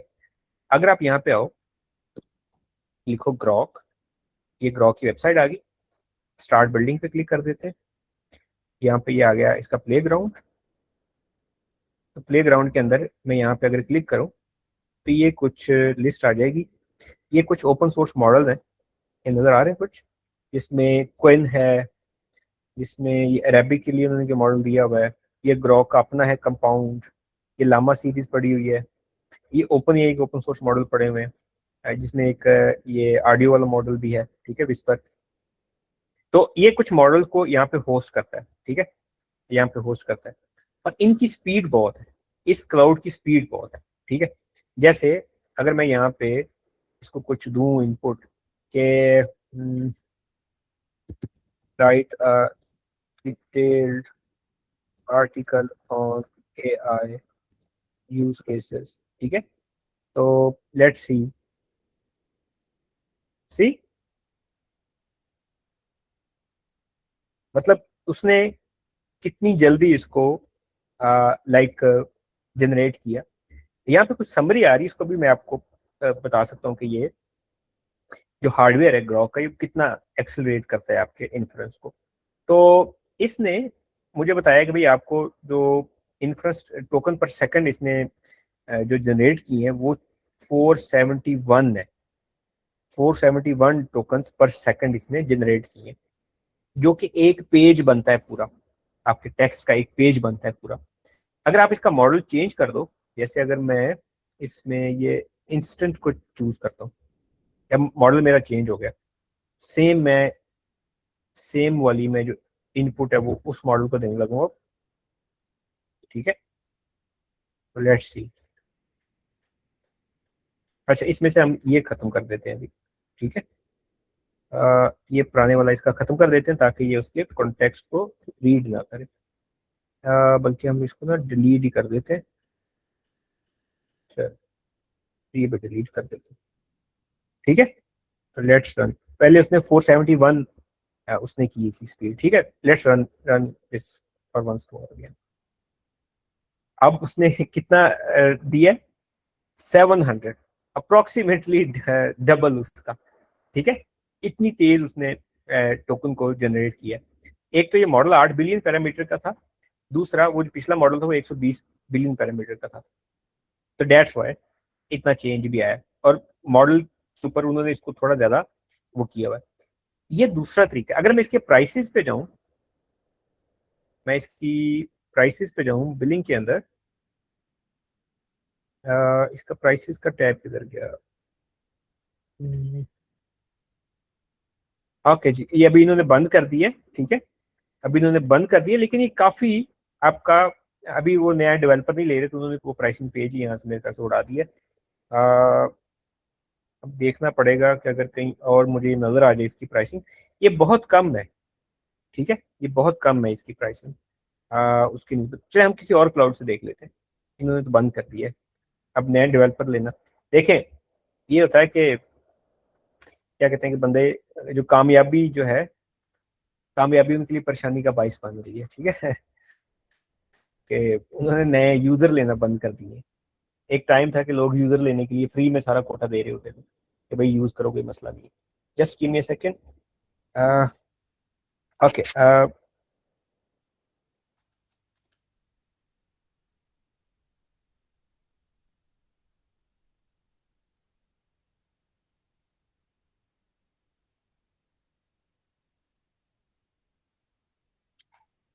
ओके जी।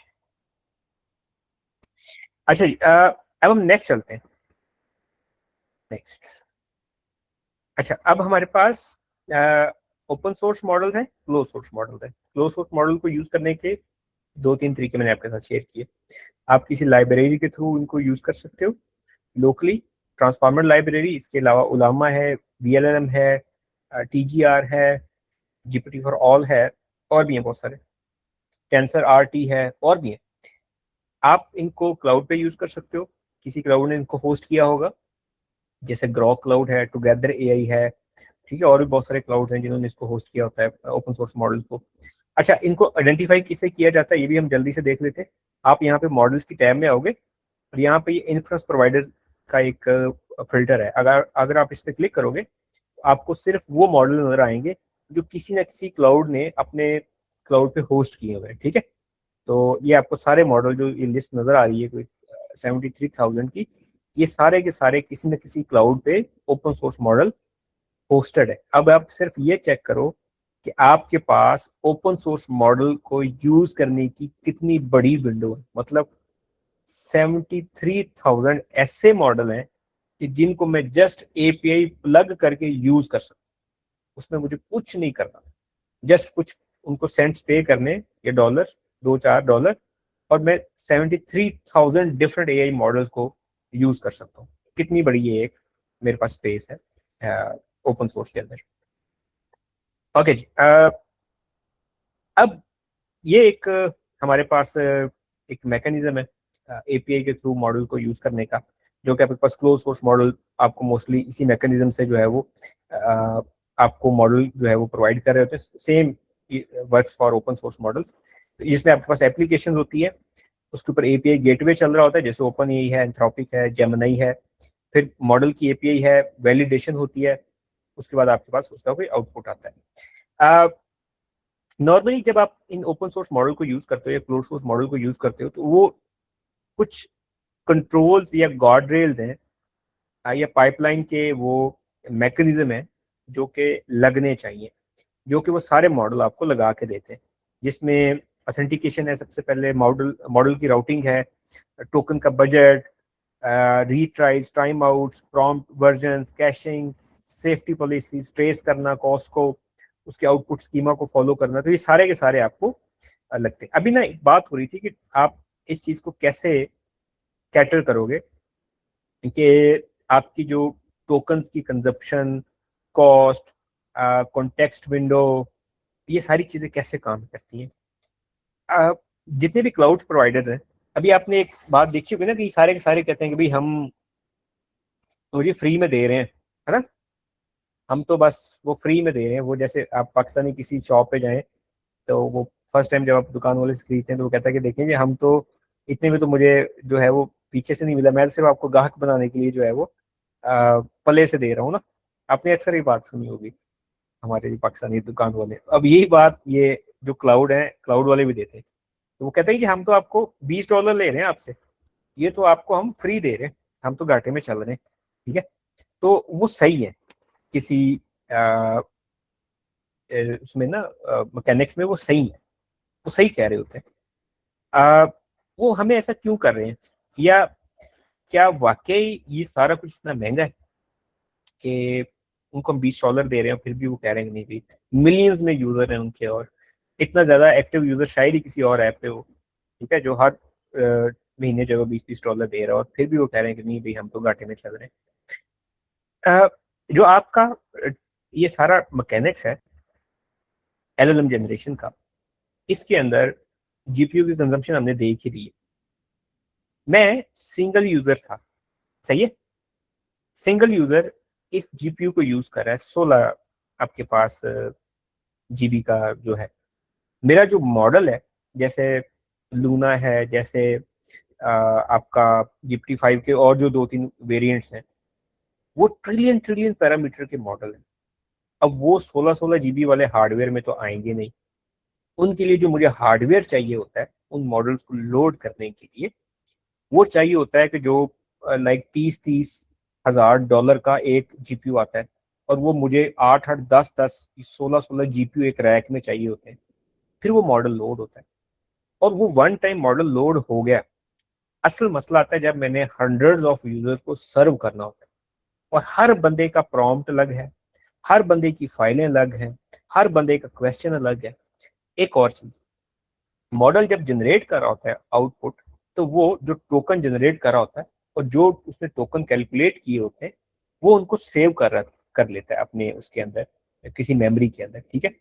आ, हम इसको कह देते हैं कि ये आपका एक इंटरमीडिएट एक स्टेप होता है कि जिससे मॉडल की कॉस्ट को कम किया जा सकता है, लेकिन तब जब नेक्स्ट क्वेश्चन भी सेम ही तरह से आए। अगर नेक्स्ट क्वेश्चन चेंज हो जाएगा तो मॉडल को नए टोकन दोबारा से कैलकुलेट करने पड़ेंगे, और मॉडल की एफर्ट मेमोरी के ऊपर, कंप्यूट के ऊपर उतनी ही दोबारा से लगेगी जितनी पहली दफा लगेगी। अब मॉडल कहता है कि चलो मैं इसको भी सेव कर लेता हूँ, क्या पता कि अगली दफा वो सेम ही क्वेश्चन पूछ ले, ये सेम ही बात दोबारा पूछ ले, तो मुझे वो वाले टोकन या वो वाली जो कंप्यूट है वो दोबारा ना करनी पड़े। लेकिन ऐसा नहीं होता, मोस्ट प्रोबेबली ऐसा हो भी जाता है, लेकिन ऐसा नहीं होता। और जो लोग हैं, डिफरेंट डिफरेंट यूजर हैं, और डिफरेंट डिफरेंट टाइम के ऊपर डिफरेंट डिफरेंट इनपुट दे के वो पूछते रहते हैं मॉडल से। तो कॉस्ट वहां पे जो पहले ही करोड़ों अरबों के अंदर होती है वो बढ़ना शुरू हो जाती है। अब यूजर से आप ले रहे हो $20, अब कितने यूजर $20 जमा करें तो वो कॉस्ट बनती है, पहली बात। और फिर हर यूजर की जो डिफरेंट डिफरेंट उसकी जो इनपुट्स हैं, उसकी जो फाइलें हैं, जो उसका कॉन्टेक्स्ट है, मुझे लगता है कि हम $20 सिर्फ उसमें भी पूरा नहीं करते। जो उनका हमारा जो हम सिर्फ चैट करते हैं डिफरेंट कॉन्टेक्स्ट के साथ, ये फाइलें अपलोड करके या प्रोजेक्ट्स बना के, हम तो $20 में सिर्फ वो भी खर्चा पूरा नहीं करते कि जितना वो मेमोरी के ऊपर जाके वो लगता है उसके अंदर जाके। फिर आपकी कॉस्ट बढ़ती कैसे है, मैं इसको यहाँ पे ड्रॉ करता हूँ। ये आपको मेरी स्क्रीन नजर आ रही है, आई होप। मैं इसको अभी बंद करता हूँ स्क्रीन को, मैं दोबारा से शेयर करता हूँ ताकि मैं स्क्रीन पे कुछ ड्रॉ कर सकूँ।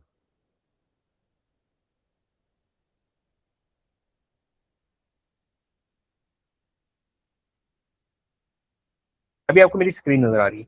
यस।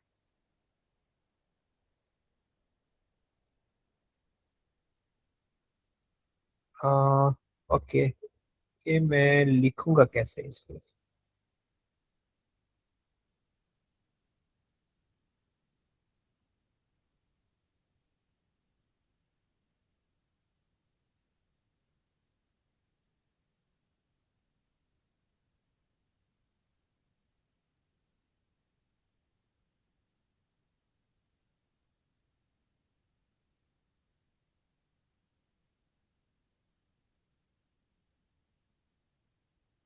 ताकि प्रोमिनेंट हो समय के लिए मेरी आवाज कट हुई थी। अच्छा, ये आपकी एक चैट विंडो है, ठीक है। ये गायब क्यों हो रहा है भाई?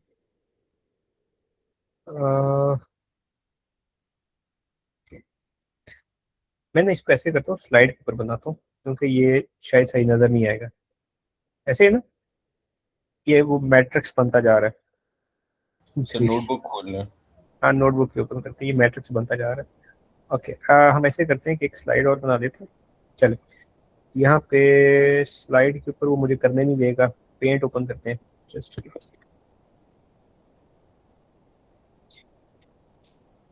ओके जी, यहाँ पे क्या आप लोगों ने यूज किया होगा पेंट? आई होप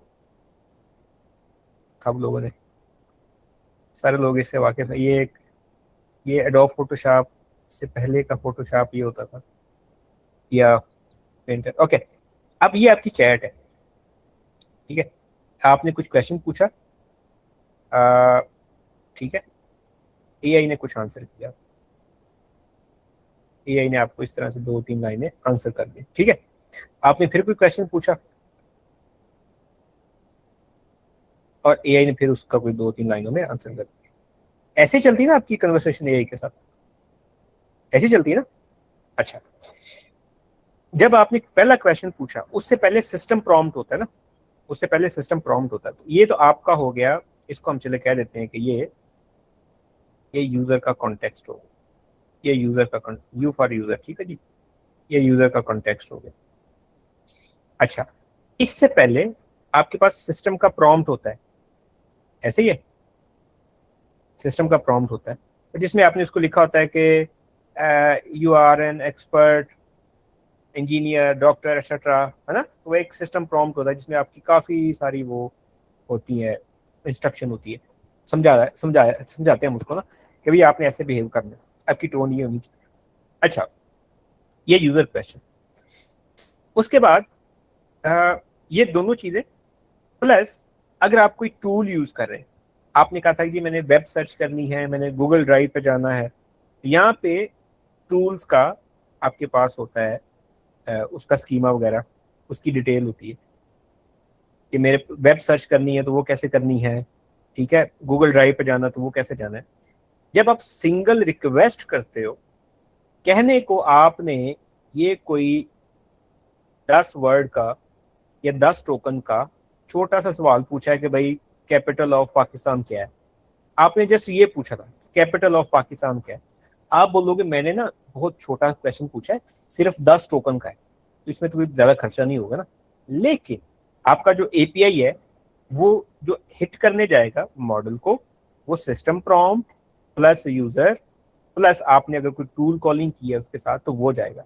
ये पहला क्वेश्चन आपका इतने सारे कॉन्टेक्स्ट से आंसर हो गया। फिर अब आप आए क्वेश्चन नंबर 2 के ऊपर। आपने कहा मैं क्वेश्चन नंबर 2 पूछूंगा, तो क्वेश्चन नंबर 2 के अंदर भी आपने यहाँ पे कुछ मॉडल से पूछा, कैसा ये बताओ लाहौर किधर है, आपने उससे क्वेश्चन पूछा। अब क्वेश्चन नंबर 2 का जो सपोज करें कि ये जो क्वेश्चन था ये 10 टोकन का था, लेकिन ये सारा मिल मिला के कोई 1000 टोकन बन गए, सपोज करें, ठीक है।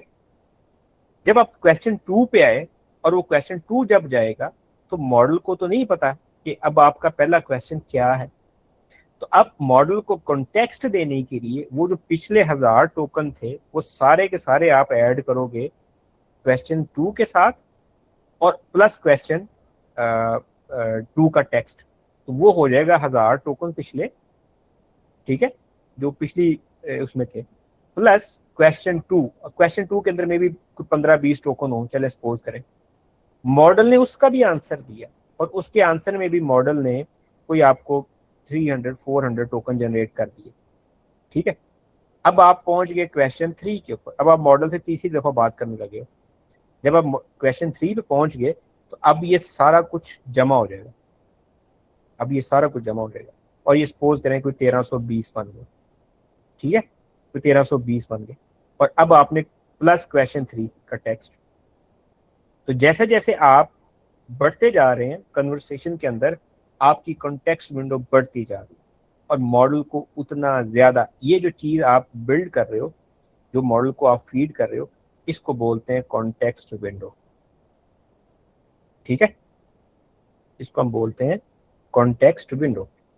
इसमें वो सारा कुछ है, W फॉर विंडो, ठीक है, विंडो के स्पेलिंग बड़े हैं लिखने में देर हो जाएगी। तो कॉन्टेक्स्ट विंडो, ओके, हाँ जी, कॉन्टेक्स्ट विंडो की समझ आती है, शाबाश।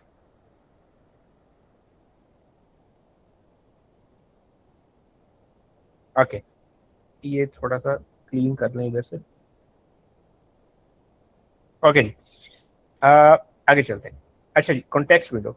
अब कॉन्टेक्स्ट विंडो जितनी जितनी बढ़ती जाएगी मॉडल को उतना ज्यादा काम करना पड़ेगा, और पहली दफा आपने मॉडल को पे किया सिर्फ एक क्वेश्चन के लिए 1000 टोकन का खर्चा। सेकंड टाइम आपने सिर्फ एक और क्वेश्चन पूछा लेकिन मॉडल को आपने पे किया 1300 टोकन का खर्चा, और थर्ड टाइम जब आप उससे पूछोगे तो ये खर्चा और बढ़ जाएगा। जैसे जैसे आप कन्वर्सेशन करते जा रहे हो ये खर्चा बढ़ता जा रहा है। मैं बोला अगर मैं मॉडल से बातें करता जा रहा हूँ और मैं क्वेश्चन नंबर 100 पे पहुंच गया हूँ, सपोज करो यहाँ पे मैं क्वेश्चन नंबर 100 पे पहुंच गया हूँ बात करता करता, तो मोस्ट प्रोबेबली ये जो मैं यहाँ से स्टार्ट हुआ था, मेरा पहला क्वेश्चन वो हुआ था $0.001 के ऊपर, ठीक है। मैंने एपीआई को इस्तेमाल करना शुरू किया, मैंने पहला उसको भेजा प्रॉम्प्ट विद क्वेश्चन, तो $0.01 लगे। मैंने कहा हाँ कोई मसला नहीं, सस्ता ही है काम, चलते हैं उसको यूज कर।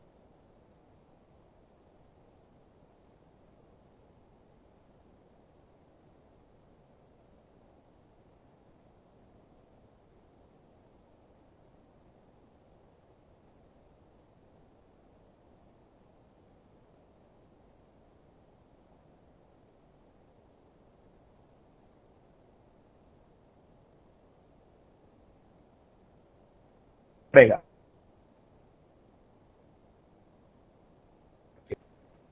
साइड पे है ये कोई issue, just give me a second. अभी आवाज आ रही होगी मेरी, डिस्कनेक्ट होके हो जाता है दोबारा से,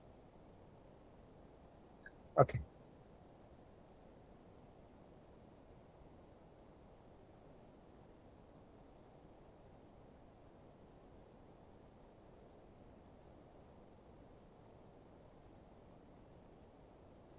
ओके मैं इसको दोबारा से शेयर कर रहा हूँ।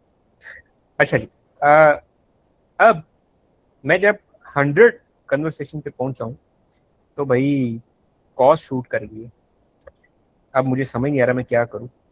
अब इसके बहुत सारे मैकेनिज्म होते हैं। मैं ऐसा करता हूँ, एक तो ये जो सिस्टम प्रॉम्प्ट है ना इसको छोटा लिखूँ यार, डिटेल्ड में लिखूँ, इसमें बहुत ज़्यादा मुझे उसको समझाने की ज़रूरत नहीं है, क्योंकि मैं उसको अगर ये बोलता हूँ कि you need to be precise specific, ये जो जेनेरिक इंस्ट्रक्शंस होती हैं ये बाय डिफॉल्ट मॉडल को पहले दी जा चुकी होती हैं, तो मुझे उनको दोबारा ये बातें समझाने की ज़रूरत नहीं है, ठीक है। ये वही बात है कि जैसे हम जब कोई जाने लगता है कहीं तो हम उसको कहते हैं कि ख्याल से जाना, ठीक है। तो ये बात उसको पहले से पता होती है, ख्याल से जाते हैं, ठीक है। लेकिन हम जस्ट कह देते हैं कि नहीं ख्याल से जाना है, किसी से कोई चीज़ लेके ना खाना। तो ये इंस्ट्रक्शन जो हम इधर मॉडल को सिस्टम प्रॉम्प्ट में दे रहे होते हैं ये भी इसी तरह की होती है कि मॉडल को हम कह रहे होते हैं कि हाँ भाई ऐसा ना करना वैसा ना करना, तो ये मॉडल को पहले से पता होती है ये चीजें, तो उनको बार बार सिस्टम प्रॉम्प्ट में लिखना ये टोकन का ज़्यादा। अच्छा, दूसरा, जब मैं टूल्स जो मैं यूज कर रहा होता हूँ, अब जैसे वेब सर्च है, ठीक है, जैसे कोई टूल कॉल है, कोई एपीआई कॉल है, कुछ भी, अब मुझे वो यूज करनी थी मेरे क्वेश्चन को। अब मैंने 100 क्वेश्चन पूछे हैं मॉडल से, मॉडल ने वो सारे टूल हर क्वेश्चन को यूज करते हुए यूज किए होंगे? तो आंसर है नो, ऐसा तो नहीं हुआ होगा। मेरे कितने कुछ सवाल होंगे कि जो वेब सर्च के रिलेटेड होंगे, या किसी टूल या एपीआई को कॉल करके आंसर करने वाले होंगे, ऐसा तो नहीं होगा। तो फिर मुझे यहाँ पे कोई मैकेनिज्म लगाना है, कि कोई ऐसा मैकेनिज्म जो मॉडल को समझाए कि भाई हर दफा ये टूल का डेटा ना लोड कर लिया करो, ये फ्री के टोकन आप जाया कर देते हो। तो यहाँ पे कोई मैकेनिज्म होना चाहिए जो ये डिसाइड करे कि ये वाला जो कॉन्टेक्स्ट है ये जाएगा या नहीं जाएगा मॉडल के पास। तीसरा, ये जो मेरी कन्वर्सेशन है ये बढ़ती जा रही है, बढ़ती जा रही है, बढ़ती जा रही है, 100 कन्वर्सेशन पे पहुंच गई है। तो अब तो भाई बड़ा महंगा हो गया। अब तो मैं अगर उससे वट भी पूछूं कि वट, तो वो 100 कन्वर्सेशन का टोकन प्लस वट, वो तो बड़ा महंगा पड़ जाएगा मुझे, ठीक है। तो ये तो सही नहीं है तरीका। हम क्या करते हैं, इन हिस्ट्रीज को समराइज करना शुरू कर देते हैं, इनकी समरी बनाना शुरू कर देते हैं इस सारे अपनी कन्वर्सेशन की। अगर मेरे पास ये 100 कन्वर्सेशन थी तो मे बी मैं इसको छोटे से पैराग्राफ में समराइज करता हूँ, ऐसे छोटे से पैराग्राफ में इसको मैं समराइज करता हूँ। तो ये मेरे पास एक तरीका है। दूसरा, रोलिंग विंडो। रोलिंग विंडो में ये करते हैं कि हम पिछले के 5 जो ये 5 या 10 जो कन्वर्सेशन होते हैं सिर्फ उसी को रखते हैं, पिछली को हम भूल जाते हैं। फिर हम कहते हैं कि अच्छे से हमने कॉन्टेक्स्ट लूज कर दिया।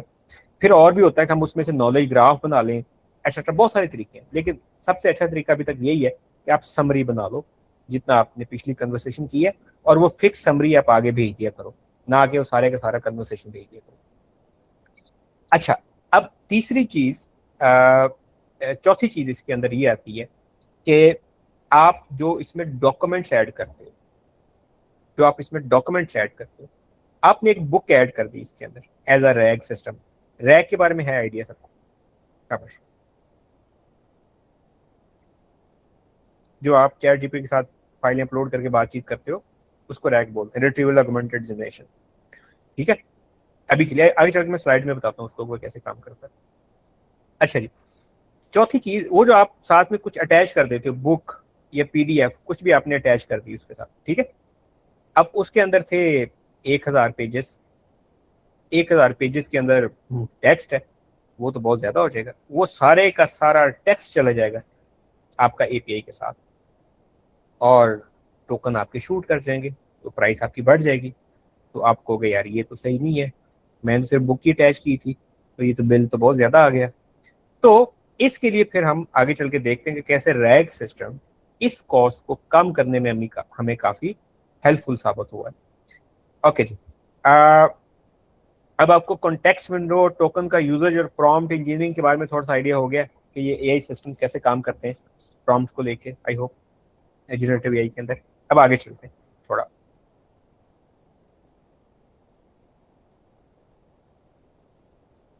ओके जी, अभी ये कुछ मैकेनिक्स हैं मॉडल को लोकली यूज करने के लिए, या अभी मैंने आपको दिखा भी दिया जीपीयू के ऊपर। मॉडल को मॉडल के वेट्स को क्वांटाइज कर लिया जाता है, उसके बहुत सारे मेथड्स हैं। जैसे सपोज करें अगर आपके पास 8 बिलियन पैरामीटर का मॉडल है, तो बाय डिफॉल्ट वो तकरीबन, जैसे मैंने बोला ना, 2 टाइम्स प्लस समथिंग, तो अगर 8 बिलियन पैरामीटर का मॉडल है तो वो 16 GB लेगा फुल प्रिसीजन के साथ। और अगर आप उसको आधा कर देंगे उसकी प्रिसीजन को तो वो 8 GB लेगा। अगर उससे भी आधा कर देंगे, 4 बिट में कर देंगे, तो वो 4 GB लेगा, 1/4 उसका, ठीक है। दूसरा, केवी कैशे की मेमोरी चाहिए होती है। जैसे मैंने आपको बोला कि जब आपका मॉडल इन्फ्रेंस कर रहा होता है तो हर टोकन के ऊपर वो कुछ वैल्यू कैलकुलेट करता है, केवी कैशे की वैल्यू, तो उसको हम की और वैल्यू को कैशे कर लेते हैं, जिसको हम केवी कैशे बोलते हैं, स्टोर कर लेते हैं मेमोरी के अंदर टेम्परेरी तौर पे, ताकि मुझे इस टोकन के लिए दोबारा से ये वैल्यू कैलकुलेट ना करनी पड़े, ताकि यूजर अगर दोबारा कुछ पूछे इस कॉन्टेक्स्ट में तो ये मेरे पास पहले से कैलकुलेटेड हो। फिर रन टाइम बफर्स चाहिए होती हैं, फिर क्यूडा कर्नल्स, और आपका मॉडल कितनी कंकरेंट रिक्वेस्ट जो है वो एक्सेप्ट करता है, ये सारा मिल मिला के आपका मेमोरी का टोटल जो है वो बजट बनता है।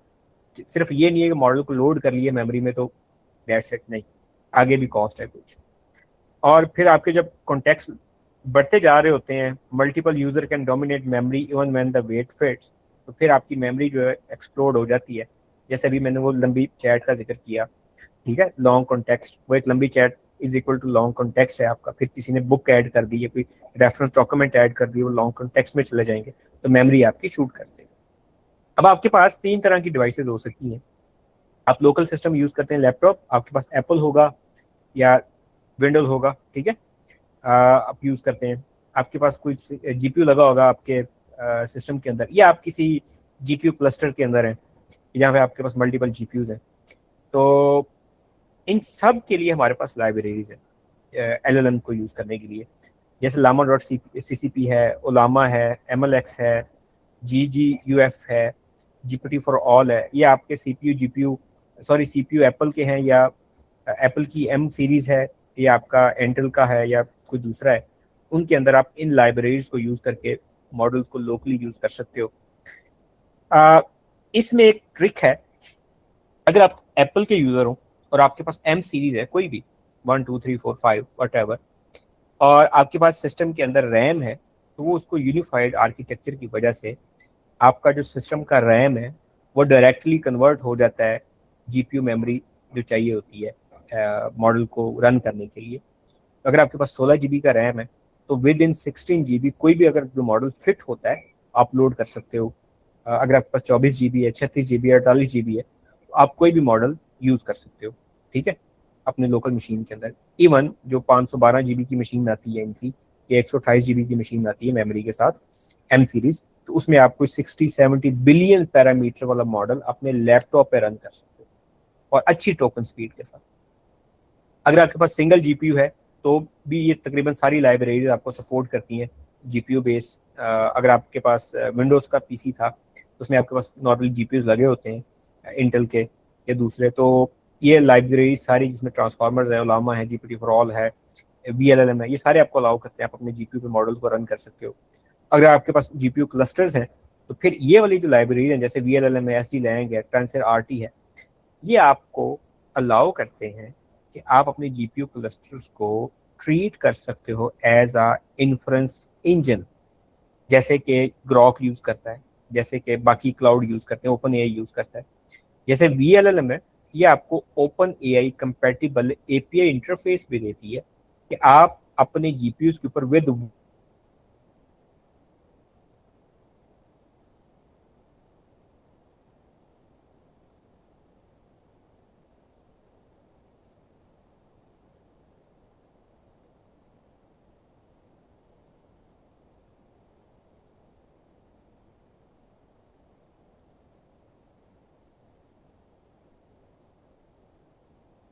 से जो आपने ओपन एआई के आप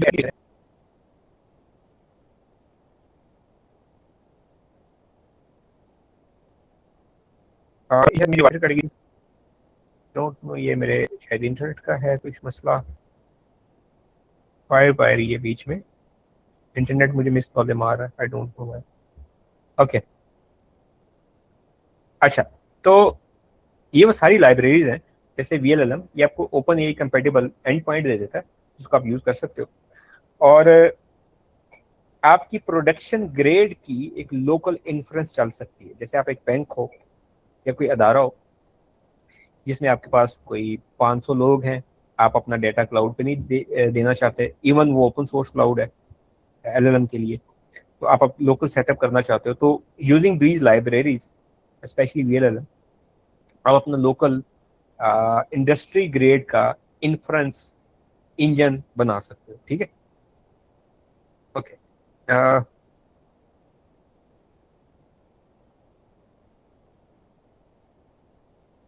अच्छा जी, ये हमने एक बात की थी अभी कि भाई टोकन जो है उसको समझना बड़ा ज़रूरी है। तो बंदा जब शुरू करता है तो पैसे बड़े कम लग रहे होते हैं, बंदे को समझ नहीं आती, बंदा कहता है हाँ हाँ ठीक है, एलएलएम की एपीआई लगा के करते हैं इसको। लेकिन आफ्टर सम टाइम उसको एहसास होता है कि भाई ये तो मैंने गलती कर दी, क्योंकि आपका जो टोटल आपकी जो कॉस्ट बनती है वो आपका सिस्टम प्रॉम प्लस जो यूजर ने आपको इनपुट दी है, प्लस आपकी हिस्ट्री, चैट हिस्ट्री, प्लस आपका रिट्रीवल जो आपने कुछ साथ में डॉक्यूमेंट लगाया था या टूल लगाया था या रैग लगाया था, प्लस टूल की इंस्ट्रक्शंस। अब टूल की इंस्ट्रक्शंस क्या होती हैं कि उसका हेडर, उसके बारे में सारी प्रॉम्प्टिंग कि ये फलाना टूल है, ये फलाने पर्पस के लिए बनाया है, एक्सेट्रा एक्सेट्रा। मॉडल ने जो रीजनिंग की और मॉडल ने जो आउटपुट की और मॉडल ने जो रीट्राइज की। रीट्राइज का मतलब ये है कि अगर आपने उसको स्कीमा दिया हुआ था तो मुझे तो आंसर इस जेसन में चाहिए, और मॉडल ने वो जेसन का स्कीमा फॉलो नहीं किया, तो मॉडल ने दोबारा से जब उसको हिट किया उस चीज को, तो वो रीट्राई के अंदर फिर ये सारी कॉस्ट फिर जमा हो जाती है। ठीक है, तो ये सारा मिल मिला के आपके टोकन की वो बनती है, पैसे बनते हैं। अच्छा, अब इसमें फिर ये आता होता है कि हमारे पास हम सस्ते मॉडल की तरफ चला जाते हैं कभी कभी कि चलो टोकन की प्राइस कम कर देते हैं, लेकिन सस्ते मॉडल जो है वो ये रीट्राइज बहुत करते हैं, और रीट्राई से हमारी कॉस्ट उधर ही जंप करना शुरू कर देती है जहाँ पे ओरिजिनल अच्छे मॉडल से जंप कर रहे होते हैं। तो ये बड़ा फिर एक वो बन जाता है, ट्रेड ऑफ सी बन जाती है कि जिसमें फिर आप बड़ा नपी तुली वो कहते हैं कि खेलते हो कि अच्छा ये फलाना मॉडल है, ये यूज़ करूंगा तो रीट्राइज कम हो जाएगी, इसका कॉन्टेक्स्ट ज़्यादा है, ये टूल यूज़र ज़्यादा बेहतर कर लेता है, इसका मुझे सिस्टम प्रॉम्प्ट कम देना पड़ेगा, इसको मुझे इंस्ट्रक्शन कम देनी पड़ेंगी, एक्सेट्रा। तो वो सारा कुछ कैलकुलेट होने के बाद आप सूटेबल मॉडल के ऊपर पहुंचते हो। ठीक है जी। इसके बाद आपके पास कुछ इसके ऑपरेशनल मैट्रिक्स होते हैं, जैसे कि टाइम टू फर्स्ट इतनी फीड कर दी है, कॉन्टेक्स्ट इतना फीड कर दिया है कि वो 2 मिनट के बाद आपको रिस्पॉन्स कर रहा है, तो ये तो कोई सही बात नहीं है। ठीक है, और सेम इसी तरह से टोकन पर सेकंड, जैसे मैं आपको ग्रॉक पे दिखा रहा था अभी कि उसका 700 टोकन पर सेकंड आ रहा था एक मॉडल के ऊपर, और एक मॉडल के ऊपर 450 टोकन पर सेकंड आ रहा था। तो जहाँ पे मुझे स्पीड चाहिए वहाँ पे फिर मैं देखूंगा कि कौन सा मॉडल जो है वो सही करता है, काम करता है। सेम इसी तरह से रिट्रीव रेट है कि जितनी देर मॉडल ने बार बार आपने आपको री हिट किया। ओके जी। अच्छा, ये भी हमने आपको बात बताई है, ठीक है, कि बजाय इसके कि आप मॉडल को जस्ट ये लिख दो कि write a report about our sales, आप अगर थोड़ी सी बेहतर प्रॉम्प्ट इंजीनियरिंग कर लेंगे तो मॉडल आपको थोड़ा बेहतर रिस्पॉन्स देना शुरू कर देगा। कि जैसे आप उसको कोई रोल बताओ, साथ में उसको कोई टास्क दो कि भाई Q2 की सेल देखनी है Q1 के अगेंस्ट, उसको कुछ एविडेंस दो, साथ में कोई डॉक्यूमेंट अटैच करके दो, आउटपुट बताओ कि मुझे इस स्टाइल में आउटपुट चाहिए, और उसको कुछ कॉन्स्टेंट्स बता दो कि ये काम आपने नहीं करना, ये करना है, दैट्स इट। तो अगर आप थोड़ा सा टारगेटेड उसको प्रॉम्प्ट दोगे तो आपको बेहतर आपको रिस्पॉन्स देगा, ना कि आप एक जेनेरिक वन लाइनर उसको लिख दो और वो फिर आपको थोड़ा सा जेनेरिक से रिस्पॉन्स दे दो जो आपको अच्छा नहीं लगेगा, फिर आप कहोगे यार एलएलएम ने कोई अच्छा काम नहीं किया। ओके जी। अब ये कुछ चीज़ें हैं जो हम नॉर्मली एलएलएम्स के साथ यूज़ करते हैं, जैसे प्रॉम्प्ट, प्रोजेक्ट, स्किल और टूल। ये सारी चीज़ें आपने चैट जीपीटी में देखी होंगी। प्रॉम्प्ट इंजीनियरिंग का आपको सबको पता है, ठीक है, इंस्ट्रक्शन जो हम मॉडल को फिट करते हैं। प्रोजेक्ट का मतलब ये है कि हमने एक डायरेक्टरी बना ली है चैट जीपीटी के ऊपर या क्लाउड के ऊपर, उसमें हम अपने प्रोजेक्ट के रिलेटेड फाइल्स या इस तरह की चीज़ें अपलोड कर देते हैं, reference material, code base, TXTs, PPTs etcetera, और वो उनको एज अ कॉन्टेक्स्ट देखता रहता है, और फिर उनको देख के वो मेरे क्यूरीज को आंसर करता है, तो ज़रा बेहतर और टू द पॉइंट मुझे आंसर मिलते हैं। स्किल्स एक नई चीज़ आई है, पहले हम इसके लिए प्रॉम्प्टिंग करते होते थे, प्रॉम्प्ट इंजीनियरिंग की जॉब्स आती थी। अब हम कहते हैं कि हम स्किल्स बिल्ड करते हैं। स्किल्स आप कह लो कि एक्सटेंडेड वर्जन है प्रॉम्प्ट का। प्रॉम्प्ट के अंदर हम जैसे इंस्ट्रक्शन लिखते थे, स्किल्स के अंदर हम कमांड्स वगैरह भी ऐड कर देते हैं, टूल वगैरह भी ऐड कर देते हैं। जैसे एक स्किल है कि वो क्या करती है कि जब मैं उसको ट्रिगर करता हूँ तो वो मेरे इसमें जाती है ईमेल के अंदर, वहाँ से किसी एक कंपनी का ईमेल रीड करती है, उसमें से कुछ पॉइंट्स नोट करती है और किसी आगे जगह पे फॉरवर्ड कर देती है। तो ये मैंने एक स्किल बनाई हुई है, सपोज करें उसके अंदर मैंने उसको कुछ टूल दिए हुए हैं, उसको कुछ परमिशंस दी हुई है, उसको कुछ मैंने इंस्ट्रक्शन दी है dedicated to that particular activity. तो वो मुझे फिर स्किल हेल्प करती है, बजाय इसके कि मैं प्रॉम्प्ट में उसको बताऊं कि अच्छा you need to go to the my chat, my email box, you need to read some certain email, you need to get some insights, you need to prepare a documentation, you need to send it to some and other email etc. तो मैं उसको skill में add कर देता हूँ। ये आजकल बड़ा ट्रेंडिंग के अंदर चल रहा है। तीसरी चीज है, चौथी, टूल। अब टूल क्या है, वो स्पेशल आउटसाइड एक्टिविटीज जो मेरा मॉडल परफॉर्म कर सकता है। वो किसी एपीआई को हिट कर सकता है, वो वेब सर्च कर सकता है, वो स्लैक चैनल को देख सकता है, वो व्हाट्सएप को देख सकता है, वो जी ड्राइव को देख सकता है, वो कुछ भी एक्सटर्नल सॉफ्टवेयर सिस्टम के साथ कनेक्ट कर सकता है। वो जो कनेक्टिविटी पॉइंट है मेरे एलएलएम के साथ, उसको हम टूल बोलते हैं। तो अब अगर मैं 50 टूल दे दूंगा अपने एलएलएम को, तो मेरा एलएलएम उन 50 एक्टिविटीज को करने का उसके अंदर आ जाएगी, क्या कहते हैं, कैपेसिटी आ जाएगी। और लेकिन अगर मैं उसको 50 टूल एक ही दफ़ा दे दूंगा, तो फिर मेरा जो मॉडल है वो हेलुसिनेट होने की तरफ जाएगा, मेरे टोकन का ज़्यादा होना शुरू हो जाएगा, मेरी कॉस्ट पर टोकन जो है वो बढ़ना शुरू हो जाएगी। ये एक दूसरा उसका नुकसान है। ये एक बड़ा फेमस यूज केस है रिट्रीवल ऑगमेंटेड जनरेशन का। ये मैंने साथ में फोटो भी बनाई हुई है, ये मैं आपके साथ शेयर कर दूंगा पीपीटी, आप इसको दोबारा एज अ रेफरेंस देख भी सकते हो। आमतौर पर हमारे पास जब कस्टम डॉक्यूमेंट्स आते हैं और हम एआई को चाहते हैं कि उसका जो नॉलेज बेस है वो एक्सटेंड हो जाए हमारे कस्टम डॉक्यूमेंट्स के ऊपर, तो फिर हम रैग सिस्टम बिल्ड करते हैं। अब रैग सिस्टम क्या होते हैं, चले हम उसको कहते हैं वो डॉक्यूमेंट्स हैं, हम उसको पास करते हैं, उसको रीड करते हैं, किसी फॉर्म में होता है, लाइक वो पीडीएफ है तो पीडीएफ में से डॉक्यूमेंट को, टेक्स्ट को रीड किया जाएगा। वो पीपीटीज है, वो वर्ड डॉक्यूमेंट है, वो कोई और एक्सटेंशन है, उसमें से डॉक्यूमेंट को रीड करना इस हम उसको पार्सिंग बोलते हैं। फिर हम उसको डिवाइड करते हैं चंक्स के अंदर, हम उसको एम्बेडिंग में से गुजारते हैं, एम्बेडिंग उसकी न्यूमेरिकल रिप्रेजेंटेशन होती है, और हम उसको किसी इंडेक्स के अंदर या किसी डेटाबेस के अंदर उसको हम स्टोर कर देते हैं। उसके बाद यूजर साइड से कोई क्यूरी आती है, तो हम उस क्यूरी को दोबारा से एम्बेडिंग में से गुजारते हैं, और उस एम्बेडिंग की को हम हमने जो पहले एम्बेडिंग एक बनाई हुई थी अपने डॉक्यूमेंट्स की, उसके साथ उसको मैच करते हैं, रिट्रीव करते हैं कुछ डेटा। जो डेटा रिट्रीव होता है उसको हम री रैंक करते हैं, और फिर हमारा जो यूजर क्वेश्चन था वो हम कॉन्टेक्स्ट में दे के वो जो डॉक्यूमेंट मेरे पास रिटर्न आए फ्रॉम वेक्टर डेटाबेस, वो एज अ कॉन्टेक्स्ट बना के अपने एआई मॉडल को देते हैं, और एआई मॉडल उसमें से फिर मुझे कोई वेरीफाई करके आंसर देता है। तो ये एक नॉर्मली आपके पास जो रैग सिस्टम है वो काम करता है।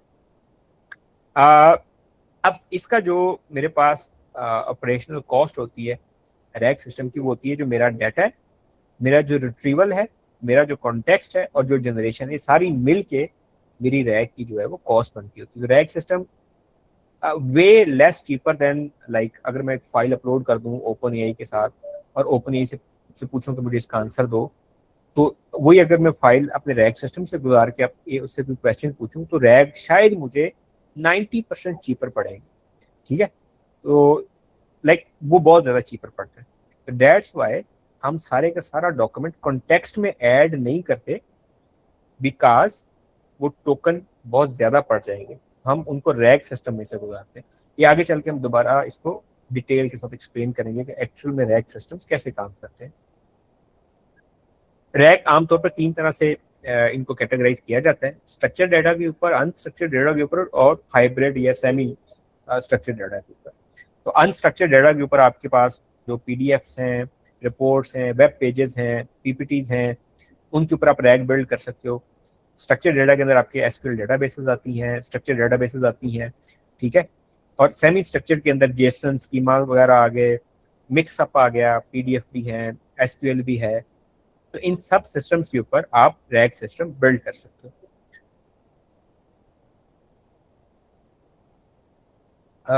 Okay, just let's wait for a few seconds. Let me drink some water.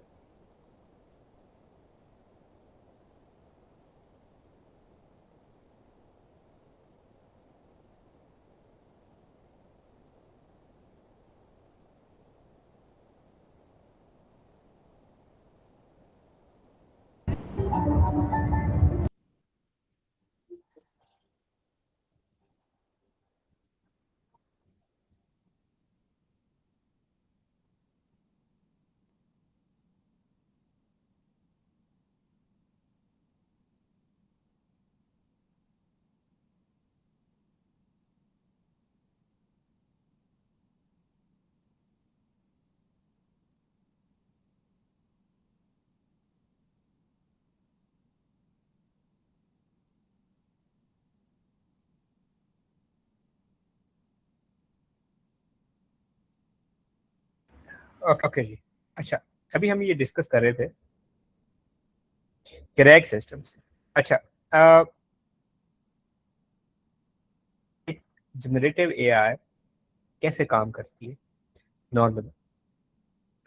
इसकी काफ़ी सारी लेयर्स हैं। हम जिनसे ज़्यादा वाकिफ़ हैं वो इसकी एप्लीकेशन लेयर है। एप्लीकेशन लेयर के अंदर हम इसका कोई चैटबॉट बनाएंगे, कोई रैग सिस्टम बनाएंगे, कोई ऑटोमेशन बनाएंगे, कोई समराइजर बनाएंगे, कोई असिस्टेंट बनाएंगे। हमारे पास कोई डिफरेंट तरह की एप्लीकेशन होगी। चैट जीपीटी की एग्जांपल देते हैं। अब चैट जीपीटी एक चैटबॉट एप्लीकेशन है। मुझे वो ऑथेंटिकेशन देते हैं मेरे जीमेल से या किसी अकाउंट से, मेलिंग अकाउंट से। उसके बाद मैं अपने एआई गेटवे के साथ कनेक्ट हो जाता हूँ, जो कि ओपन एआई का प्रोवाइडेड एक गेटवे है मेरे पास, ठीक है। उसके बाद मेरी वो चैट विंडो ओपन हो जाती है, जहाँ पे मैं अपना कोई सिस्टम प्रॉम्प्ट लिखता हूँ या फाइलें अपलोड करता हूँ या प्रोजेक्ट बनाता हूँ, ठीक है। और उसके बाद मैं उसके साथ चैट करता हूँ। ये चैट जीपीटी का एक मेरे पास मैकेनिज्म है। जो एक आपका, अगर आप स्क्रैच से कुछ एप्लीकेशन बिल्ड करें तो ये सारे स्टेप आपको उधर भी करने पड़ेंगे। आपको कोई यूजर इंटरफेस बिल्ड करना है किसी एप्लीकेशन के अराउंड, कोई ऑथेंटिकेशन बिल्ड करनी है। उसके बाद आपके पास कोई एआई गेटवे होगा, आपका इन्फ्लुएंस इंजन होगा कोई, उसके पीछे एपीआई गेटवे होगा कोई। फिर यूजर के लिए जो आप एआई सर्विस बना रहे हो उसका कोई कॉन्टेक्स्ट होगा। कोई बैंकिंग का यूज केस है, कोई गवर्नमेंट का यूज केस है, उसके अराउंड कोई यूज केस होगा। आपके मॉडल एजेंट के रन टाइम्स होंगे अगर आप एजेंटिक सिस्टम डिजाइन कर रहे हो। आपकी वैलिडेशन और गार्ड रेल्स होंगी, कौन सी इंफॉर्मेशन लीक करनी है, कौन से रिस्ट्रिक्ट करनी है, कौन सी इंफॉर्मेशन नहीं बतानी।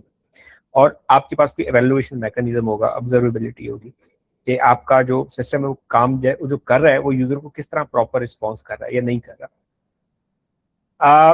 कॉन्टेक्स्ट के अंदर आपके पास आपका रैग सिस्टम, आपकी मेमोरी, आपके टूल्स, वो सारी चीज़ें आ जाती हैं। टूल्स और डेटा आप कनेक्ट कर सकते हो अपने सिस्टम के साथ, गार्ड रेल्स लगा सकते हो। आप अपने सिस्टम्स के ऊपर लाइक उनको ट्रैक कर सकते हो, उनकी कॉस्ट, लेटेंसी के परस्पेक्टिव में, टोकन यूजेज के परस्पेक्टिव में, पर यूजर परस्पेक्टिव में, पर यूज केस परस्पेक्टिव में, ठीक है। डिफरेंट प्रॉम्प्ट्स के परस्पेक्टिव में, डिफरेंट मॉडल्स के परस्पेक्टिव में, तो आप ये सारा कुछ कर सकते हो अपने सिस्टम्स के अंदर। ओके जी, ये सेकंड लास्ट स्लाइड है। प्रैक्टिकल इसकी क्या अडॉप्टेशन हो सकती है। जब भी आप सिस्टम को बिल्ड करना चाहें तो अपने जाते ही एजेंटिक सिस्टम ने बिल्ड करने, ठीक है। आपने पहली जो छलांग है वो एजेंटिक सिस्टम पे नहीं आपने लगानी। जब आप एआई बेस्ड कोई एप्लीकेशन बनाओगे, सबसे पहले आपने सिंपल प्रॉम्प्ट को यूज करके एपीआई को यूज करना है, एआई को, ठीक है। जैसे चैट जीपीटी का एपीआई या ग्रॉक का एपीआई यूज करके आपने जस्ट देखना है कि उसको डिफरेंट डिफरेंट प्रॉम्प्ट दे के उसको चेक करना है कि कैसे रिस्पॉन्स करता है, स्ट्रक्चर्ड आउटपुट करता है, नहीं करता, एटसेट्रा। बस आपने इन चीजों को देखना है।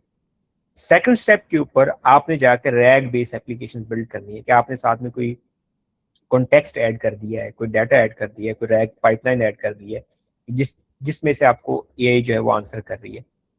थर्ड स्टेप के अंदर आपने जाके उसको एक्सटर्नल टूल ऐड करने हैं अपने सिस्टम के साथ, जिसमें कोई एपीआई कॉल हो रही है, कोई डेटाबेस कॉल हो रही है, कोई क्लाउड पे सर्च हो रही है, एटसेट्रा।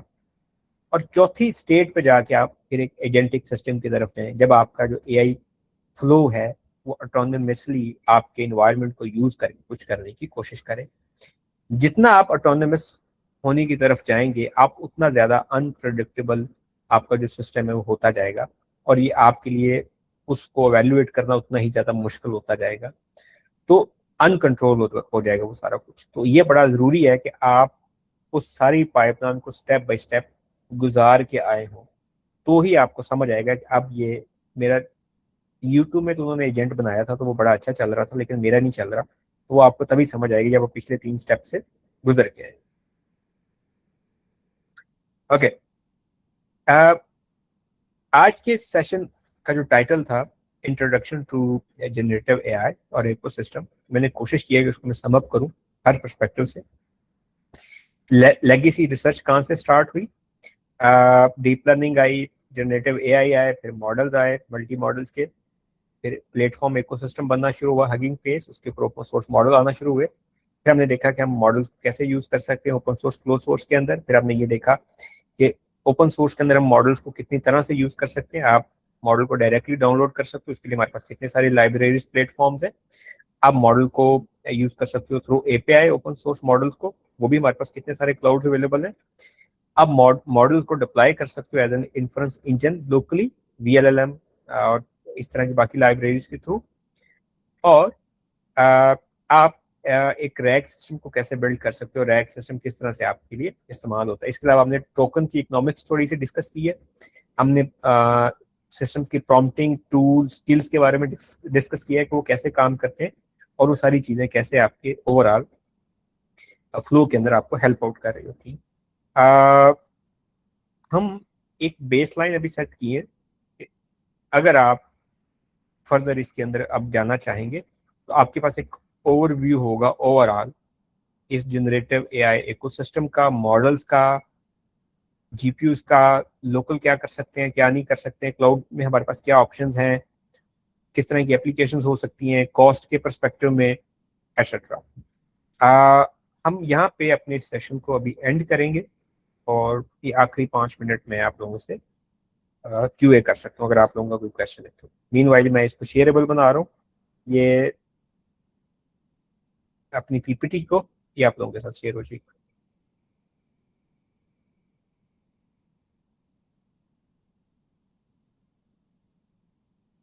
ये मैंने यहाँ पे शेयर कर दी। जी कोई क्वेश्चन है?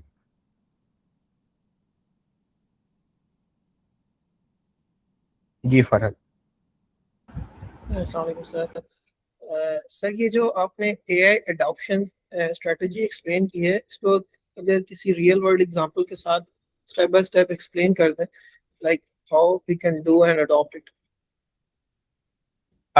सपोज करो आप न्यूबी थे स्टूडेंट और आपको आप किसी जगह पे जॉब करते थे, तो जॉब वालों ने कहा कि यार हमने ना एक एजेंटिक सिस्टम के बारे में एक वीडियो देख ली है, तो मैं आपको चाहता हूँ कि आप भी वो बना दो। तो आप बोलोगे अच्छा चलें देखते हैं। तो बजाय इसके कि आप डायरेक्टली कोई ट्यूटोरियल फॉलो करो, आप बोलोगे यार आप मुझे अपना यूज केस बताओ क्या है।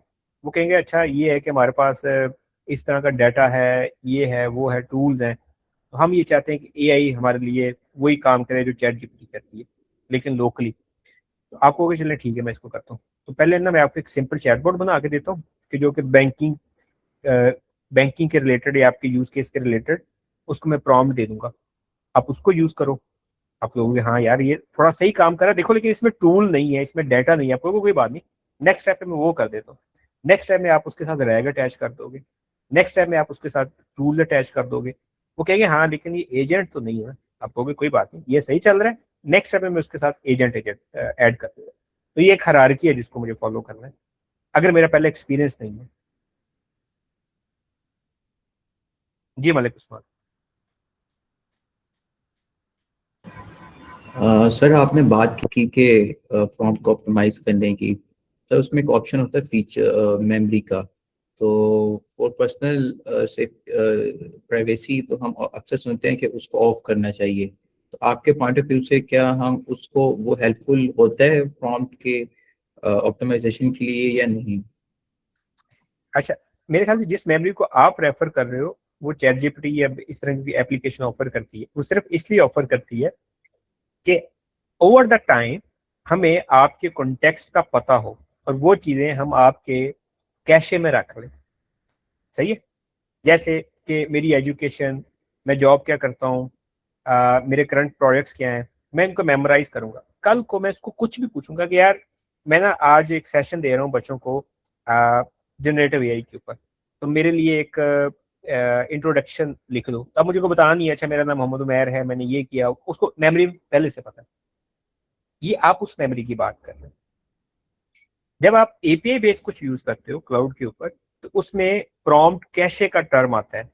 प्रॉम्प्ट कैशे का मतलब ये है कि आपकी जो एप्लीकेशन थी जैसे बैंकिंग सिस्टम, अब उसमें से कुछ चीजें ऐसी हैं कि जो हर क्यूरी के अगेंस्ट वो सेम ही आप पूछ रहे हो। तो हम कहते हैं कि भाई जब फर्स्ट टाइम मैं एपीआई को कॉल करूंगा तो ये प्रॉम्प्ट देख लो, अगली दफा मोस्ट ऑफ द टाइम मैंने ये सेम ही प्रॉम्प्ट के साथ आपसे क्वेश्चन करने, तो इसको आप कैशे कर लो यहाँ पे।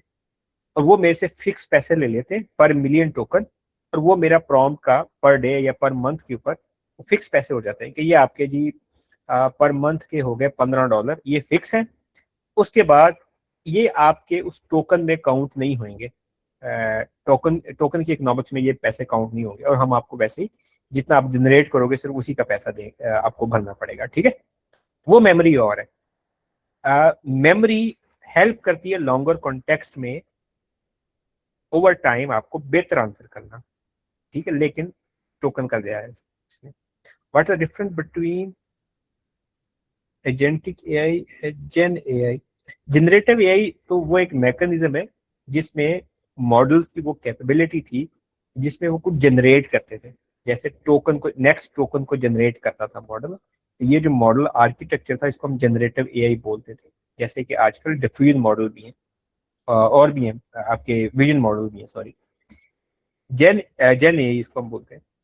एजेंटिक एआई का मतलब ये है कि उन मॉडल्स को यूज करके, वो जो जेन एआई वाले मॉडल हैं एलएलएम्स, उनको यूज करके ऐसे सिस्टम्स बनाना जिनके पास access of set of tools की, और बेस्ड ऑन माय यूजर का क्वेश्चन वो उन टूल्स को यूज करके ऑटोनोमसली खुद से डिसाइड करें कि मैंने कौन सा पाथ, टूल या फ्लो फॉलो करना है, और उस फ्लो को फॉलो करके वो मुझे आंसर करें, और उसके लिए मुझे उनको कोई इंस्ट्रक्शन ना बतानी पड़े हर दफा। तो ये जो इकोसिस्टम है उन जेन एआई मॉडल्स को यूज करने का, उसको हम एजेंटिक एआई बोलते हैं। एजेंट्स और एआई चैटबॉट्स। अब एआई जो चैटबॉट्स हैं वो बिहेव करना शुरू हो गए हैं एज एन एआई एजेंट। जैसे कि चैट जीपीटी की ऐप के अंदर भी आपको एजेंटिक मोड मिलता है, आप लोगों ने अक्सर ने यूज किया होगा, मोस्ट प्रोबेबली उसके अंदर है ऑप्शन। फर्क ये है कि चैट जीपीटी के साथ टूल्स हैं और मैं खुद बताता हूँ कि फलाने टूल को यूज करके इमेज ड्रॉ कर दो, या मैं उसको कहता हूँ कि इमेज ड्रॉ कर दो, और वो खुद से डिसाइड करते हैं कि अच्छा इसके लिए तो मुझे वो फलाने वाला टूल यूज करना पड़ेगा। अब ये जो उसका खुद से डिसाइड करना है और उस टूल को यूज करके इमेज बनाना है, ये उसका एजेंटिक बिहेवियर है। ये बात अगर उसको मैं बता देता कि वो फलाने वाला टूल यूज करके ये करो, तो ये उसका टूल यूजर्स बिहेवियर था। जी, प्योर क्वेश्चन।